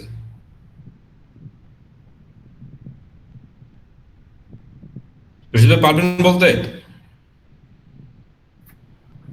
না, আমি যেটুকু বলছি উনি তো ওই সময় আলোচনা করার সময় যেটা কোলিং প্যাক সিস্টেম আর হলো, এটা হলো যে একটা ইন্টারেস্ট রেট আগে যেমন ফিক্স আপ করা যাচ্ছিল, এখন একটু ফ্লেক্সিবিলিটি করে দিচ্ছে, এইরকমই তো ব্যাপারটা মনে হয়।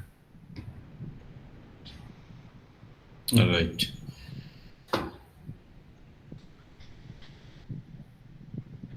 সো এখানে একটা ব্র্যান্ড রেটস বলতেছে, দ্যাট মিন্স হচ্ছে যে একটা রেঞ্জ দেওয়া থাকবে আর কি। হ্যাঁ, সেই রেঞ্জের ভিতরে বাংলাদেশ ব্যাংক হচ্ছে যে টাইম 6 মাস অন্তর অন্তর ফ্লেক্সিবিলিটি এটা করে দিয়েছে, এত থেকে এতর মধ্যে থাকবে। আগে যেমন একটা ফিক্সড রেট ছিল, এখন একটু ফ্লেক্সিবিলিটি করে দিয়েছে, রেঞ্জ করে দিয়েছে যে আচ্ছা, রেটিং গুলো হচ্ছে ডি পর্যন্ত, হ্যাঁ, ডাবল এ হচ্ছে, আর ট্রিপল এ হচ্ছে সবচেয়ে স্ট্রং, আর এরপর হচ্ছে ডাবল এ হচ্ছে মানে এরপর ডাবল এ স্ট্রং, আর এও স্ট্রং পর্যন্ত ধরে, মানে ট্রিপল এ হচ্ছে হাইয়েস্ট স্ট্রং, যেটা হাইয়েস্ট কোয়ালিটি লো রিস্ক, হ্যাঁ, ডাবল এ হচ্ছে ভেরি স্ট্রং, এ হচ্ছে স্ট্রং, আর ট্রিপল বি অর্থাৎ এডুকেট লোয়ার ইনভেস্টমেন্ট গ্রেড, আর বি হচ্ছে বিলো স্ট্রেংথ, আর ডি হচ্ছে ডাউটফুল।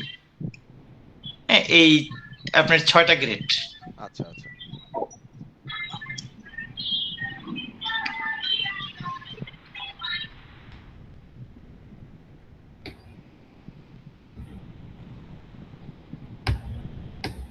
লাস্ট আর কি আছে নাকি? স্মার্ট রেট, এটা তো নাই। স্মার্ট রেট কি পড়া দরকার আছে? কিন্তু এভাবে কোশ্চেন আসতে পারে যে do you think smart should be reintroduced, এই ধরনের কোশ্চেন আসতে পারে। বরং যে মানে সুবিধা কি ছিল অসুবিধা কি ছিল এগুলো যদি একটু বলেন তাহলে ভালো হয়। থাকলে কি হয়েছিল, কেন দেওয়া হয়েছিল, কেন উঠিয়ে নেওয়া হলো।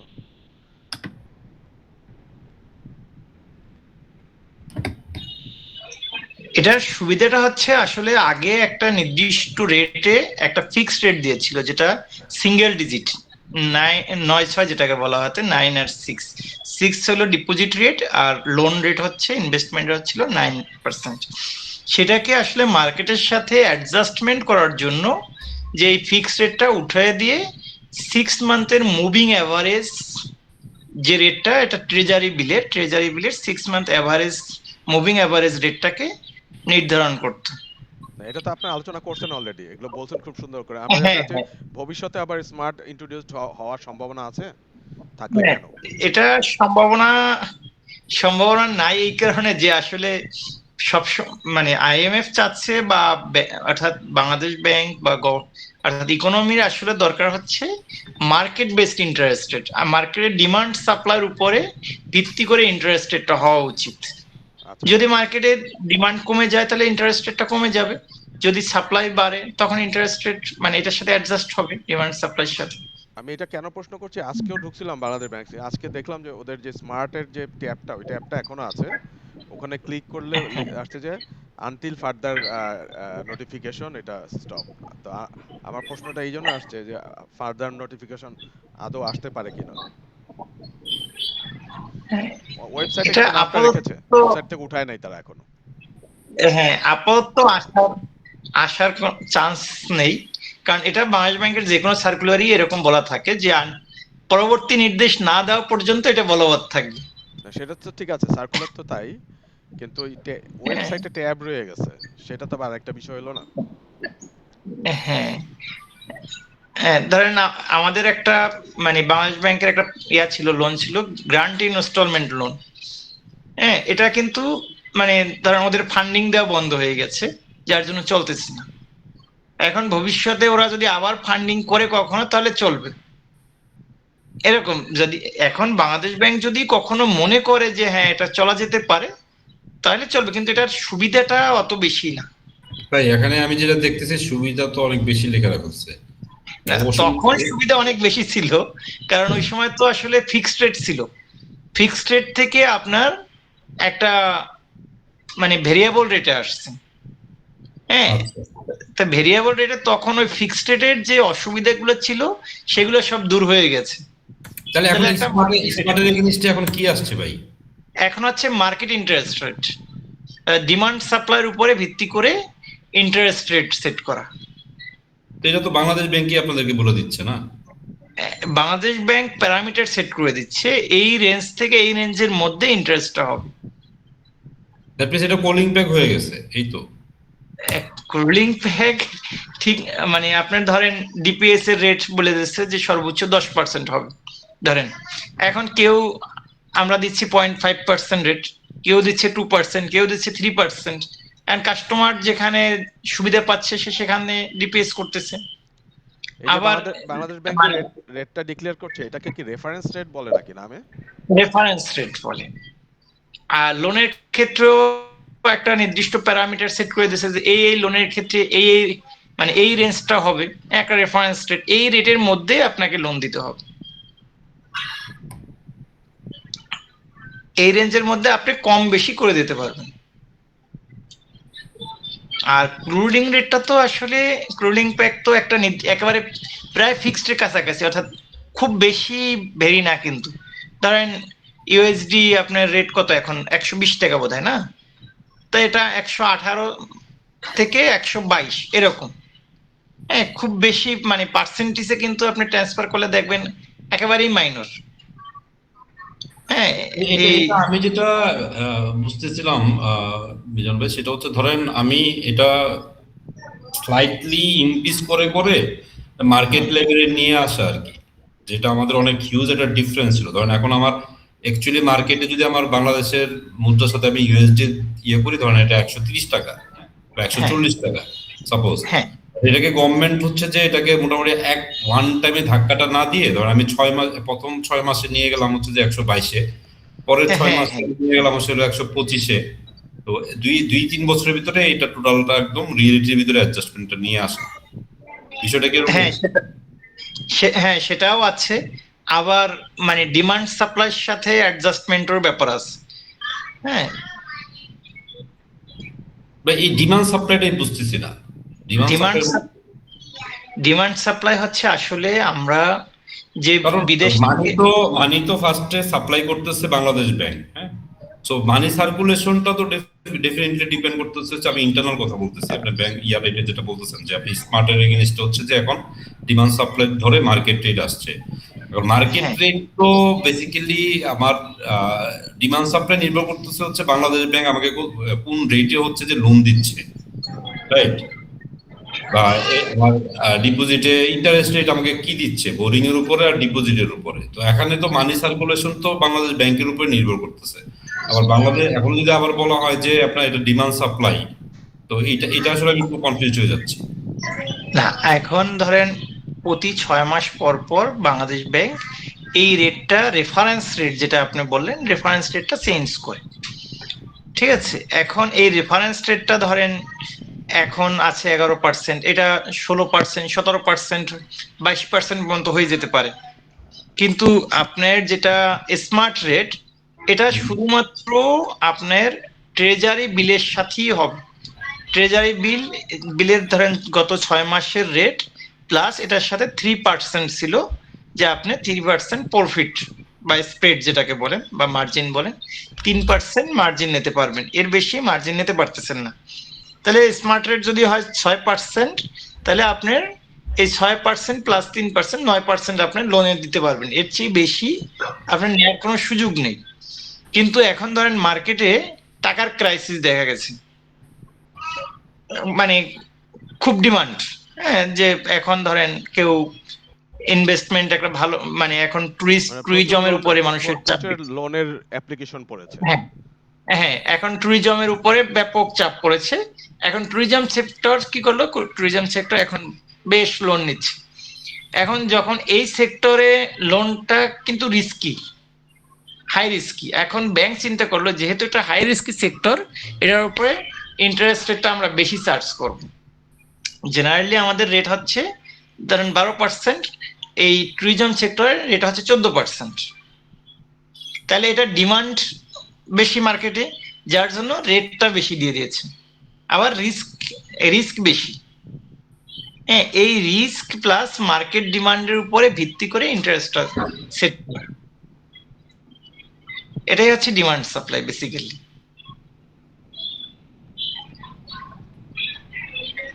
ওকে, আচ্ছা আমরা কি শেষের দিকে মাহফুজ ভাই নাকি? হ্যাঁ, এটা শেষ, আর কিছু আচ্ছা, নেই।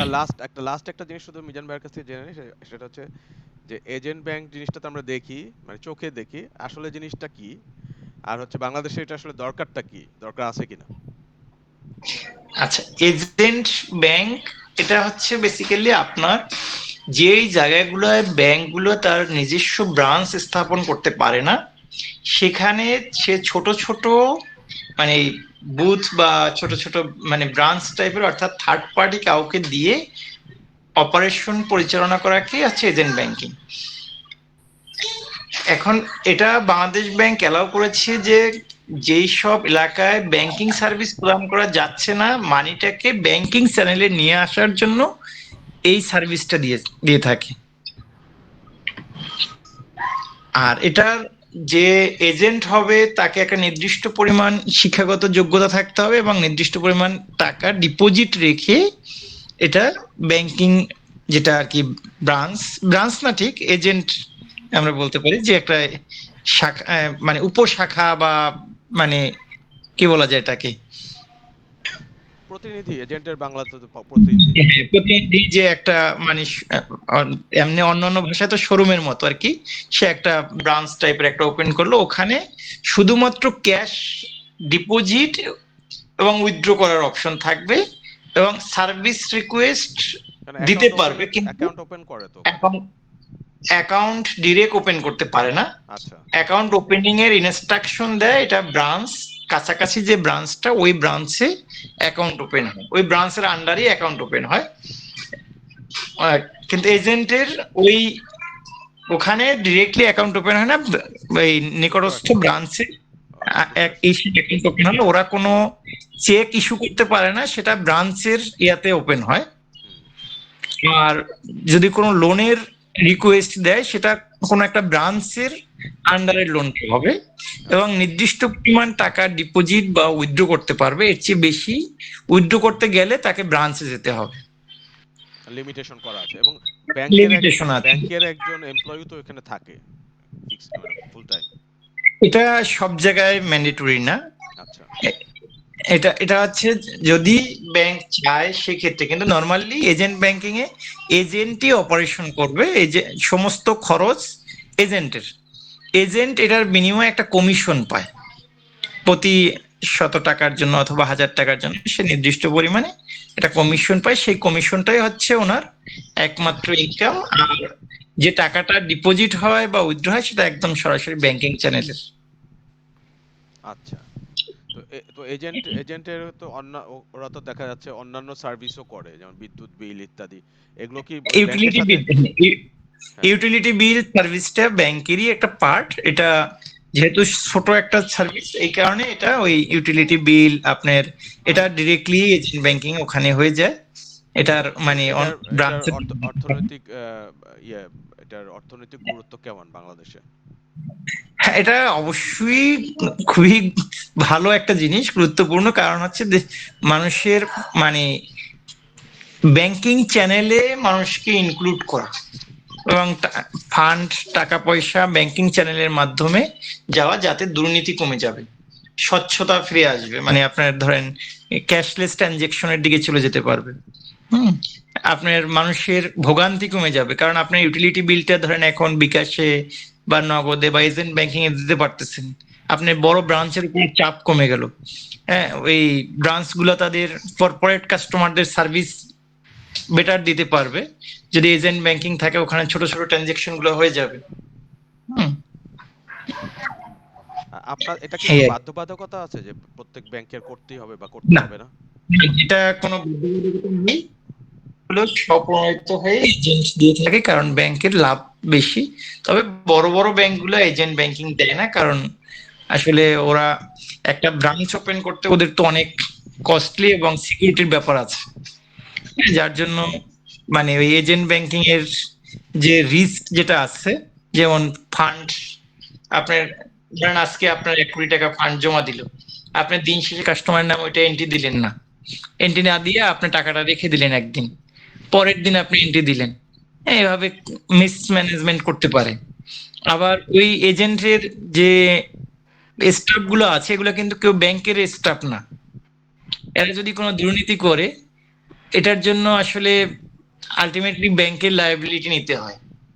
হ্যাঁ, কারণ ওই এজেন্টের পানিশমেন্ট দেয়, কিন্তু যখন কোনো মিডিয়াতে আসে যে অমুক ব্যাংকের প্রতিনিধি টাকা নিয়ে গেছে, এটাতে কিন্তু সরাসরি ক্লেমটা আসে ব্যাংকের দিকে। আচ্ছা হ্যাঁ, কিন্তু আসলে যে ওটা ব্যাংকের কোনো স্টাফই না, এটা কিন্তু আবার সবাই জানে না। আর ওরা সব ধরনের সার্ভিস দিতে পারে না, যেমন credit card, debit card issue, cheque বই ইস্যু, কারণ ওদের সার্ভিসটা লিমিটেড সার্ভিস। আচ্ছা আর সবাই আবার নিতেও পারে না, এখানে শিক্ষাগত যোগ্যতা আছে, মিনিমাম বিএ পাস হতে হবে, ব্যাচেলার ডিগ্রি, নির্দিষ্ট পরিমাণ টাকা ডিপোজিট রাখতে হবে। হ্যাঁ, আবার যেখানে আপনার ব্রাঞ্চ আছে ওইটার কাছে নিতে পারবেন না, ওখান থেকে নির্দিষ্ট পরিমাণ ডিস্টেন্সে আপনাকে নিতে হবে। আচ্ছা, এগুলোর গাইডলাইন আছে বাংলাদেশ ব্যাংকের? বাংলাদেশ ব্যাংকের নির্দিষ্ট গাইডলাইন আছে, গাইডলাইন এটা আছে। ফলো করতে হবে। আচ্ছা, বুঝতে পারছি। হুম। তো ঠিক আছে হ্যাঁ, আমাদের এছাড়াও আছে অনলাইন ব্যাংকিং আছে, মোবাইল ব্যাংকিং আছে। হ্যাঁ, মোবাইল ব্যাংকিং আর অনলাইন ব্যাংকিং কিন্তু পার্থক্য আছে কিছুটা। মোবাইল ব্যাংকিং মিজান ও ভাই, হ্যাঁ আমার হ্যাঁ, এলাকায় একটা ইসলামী ব্যাংকের এজেন্ট ব্যাংকিং ছিল। তো যে হ্যাঁ, এজেন্ট সে কিছু টাকা পয়সা নিয়ে মানে আর ওই সদস্যদের নামে জমা হ্যাঁ, করে নাই, বা ডিপোজিট ছিল সেগুলো জমা করে নাই, কিন্তু সে এখন লাপাত্তা। কিন্তু ইসলামী ব্যাংক কিন্তু এর জন্য কোনো দায় নেয় নাই। হ্যাঁ, আমি তো সেটাই বললাম যে আসলে ওই এজেন্ট বা ওই এজেন্টের কর্মচারীগণ কিন্তু ব্যাংকের ডিরেক্ট কোনো কর্মচারী না। হ্যাঁ, এখন টাকাটা আসলে জমা দিচ্ছে ওইখানে। এখন দেখা যায় যে আপনার একটা অ্যাকাউন্ট এজেন্ট ওপেন করতে গেলে সম্ভবত 20 লাখ টাকা জমা দিতে হয়, এরকম আর একটা নির্দিষ্ট। যারা কাস্টমার তারা তো ইসলামী ব্যাংক মানে বিশ্বস্ত হিসেবে তারা ওই এজেন্টকে জমা দিয়েছে, কিন্তু এখন তারা পুরোটাই একদম মানে এর মধ্যে পড়ে গেছে। যে এই যখন নির্দিষ্ট পরিমাণ টাকা বেশি হয়ে যায়, ধরেন 2 কোটি টাকা জমা দিচ্ছে, ও হয়তো লাপাত্তা হয়ে গেছে। এখন ব্যাংক, এখন আলটিমেটলি কিন্তু দায়টা ব্যাংকেরই, কারণ ব্যাংকের সে তো প্রতিনিধি হিসাবেই কাজ করছে। আপনি হ্যাঁ, কিন্তু আমাকে ব্যাংকটা দায় নিচ্ছে না। ব্যাংক কিন্তু কোনো দায় নেয়নি, কাউকে বলছে না এটা এর দায় আমরা নিব না। না, এটা বলতে পারে, কিন্তু আইনগতভাবে আপনি যদি ওই লোক মামলা করে সেই রিসিপ্ট প্রমাণ সহ যায়, অবশ্যই ব্যাংকের সেক্ষেত্রে দায়বদ্ধতা আছে। আর এটা নর্মালি ধরেন মকরসহ শহরগুলো যেখানে আপনার থানা নেই, হ্যাঁ, যেখানে পুলিশ সিকিউরিটি নেই বা ফাঁড়ি নেই, ওই সব অঞ্চলগুলো আপনার এই এজেন্ট ব্যাংকিংটা বহুল প্রচলিত। কারণ ওখানে তো আপনার ওই নিরাপত্তার যে ব্যাপারটা, এটা অনেক মানে ভঙ্গুর। হ্যাঁ, যেখানে আসলে একটা ব্রাঞ্চে কোটি কোটি টাকা থাকে, কিন্তু একটা এজেন্টে তো অত টাকা থাকে না। আবার ওদের নিয়ম আছে, ডে এন্ডে গিয়ে এই টাকাগুলো ব্রাঞ্চে জমা দিয়ে আসতে হয়। দিন শেষে দিয়ে আসতে হয়। হ্যাঁ, এখন তারপরে কিছু টাকা হয়তো ক্যাশে থাকে, পরের দিন অপারেশনের জন্য টাকা লাগে। হ্যাঁ, কিন্তু এইটা আবার অনেক এজেন্ট ওই মানে ঠিক মতো জমা দেয় না। এটা হ্যাসেলও আছে, যার জন্য অনেক অনেক বড় বড় ব্যাংক এরা দেয় না।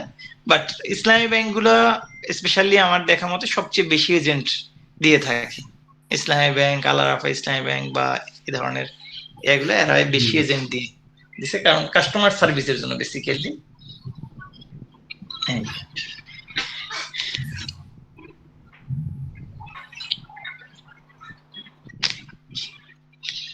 আর ইন্টারনেট ব্যাংকিং আর মোবাইল ব্যাংকিং এর মধ্যে পার্থক্য হচ্ছে, আসলে ইন্টারনেট ব্যাংকিংটা হচ্ছে পুরোটা অনলাইন বেস।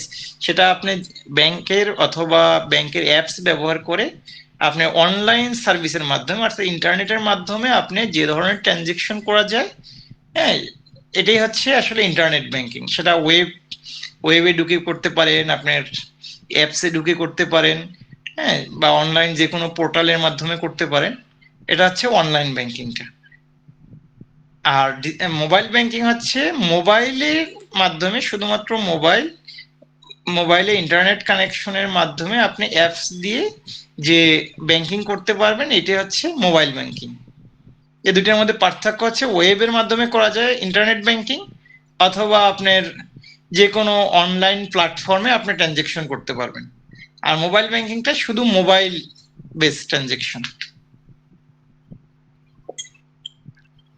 আচ্ছা, জানলাম, ধন্যবাদ। মনে হয় আজকের জন্য কি ইফতেখার ভাই শেষ করবেন নাকি?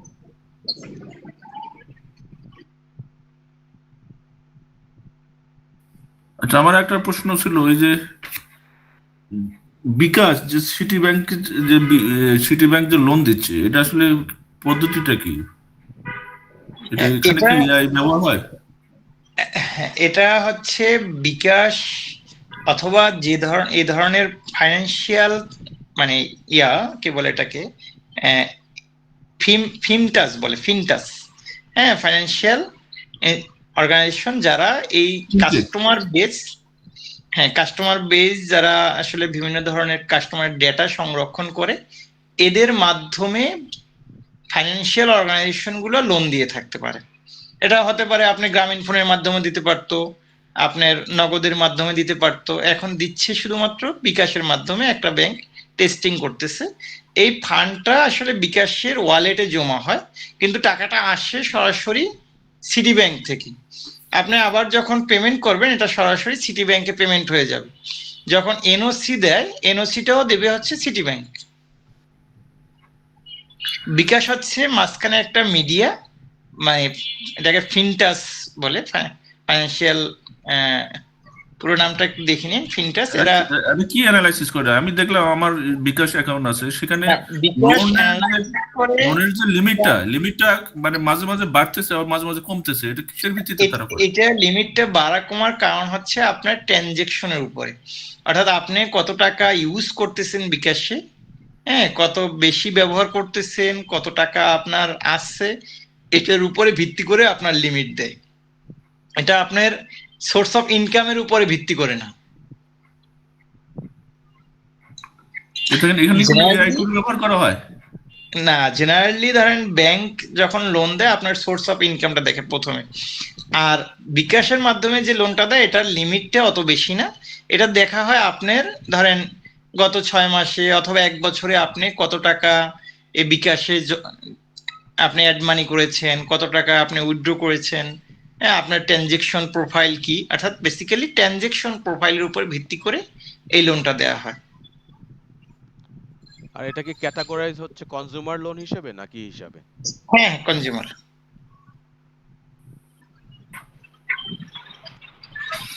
ঠিক আছে, এরকম একটা প্রশ্ন আসছিল আমাদের এই এফএসএম এ।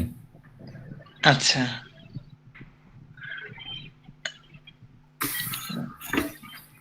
তো ঠিক আছে ভাই, এটা যার ট্রানজেকশন প্রোফাইল যত বিদায় বেশি নিচ্ছি তাকে সবার তত কাছ থেকে। বেশি দিবে।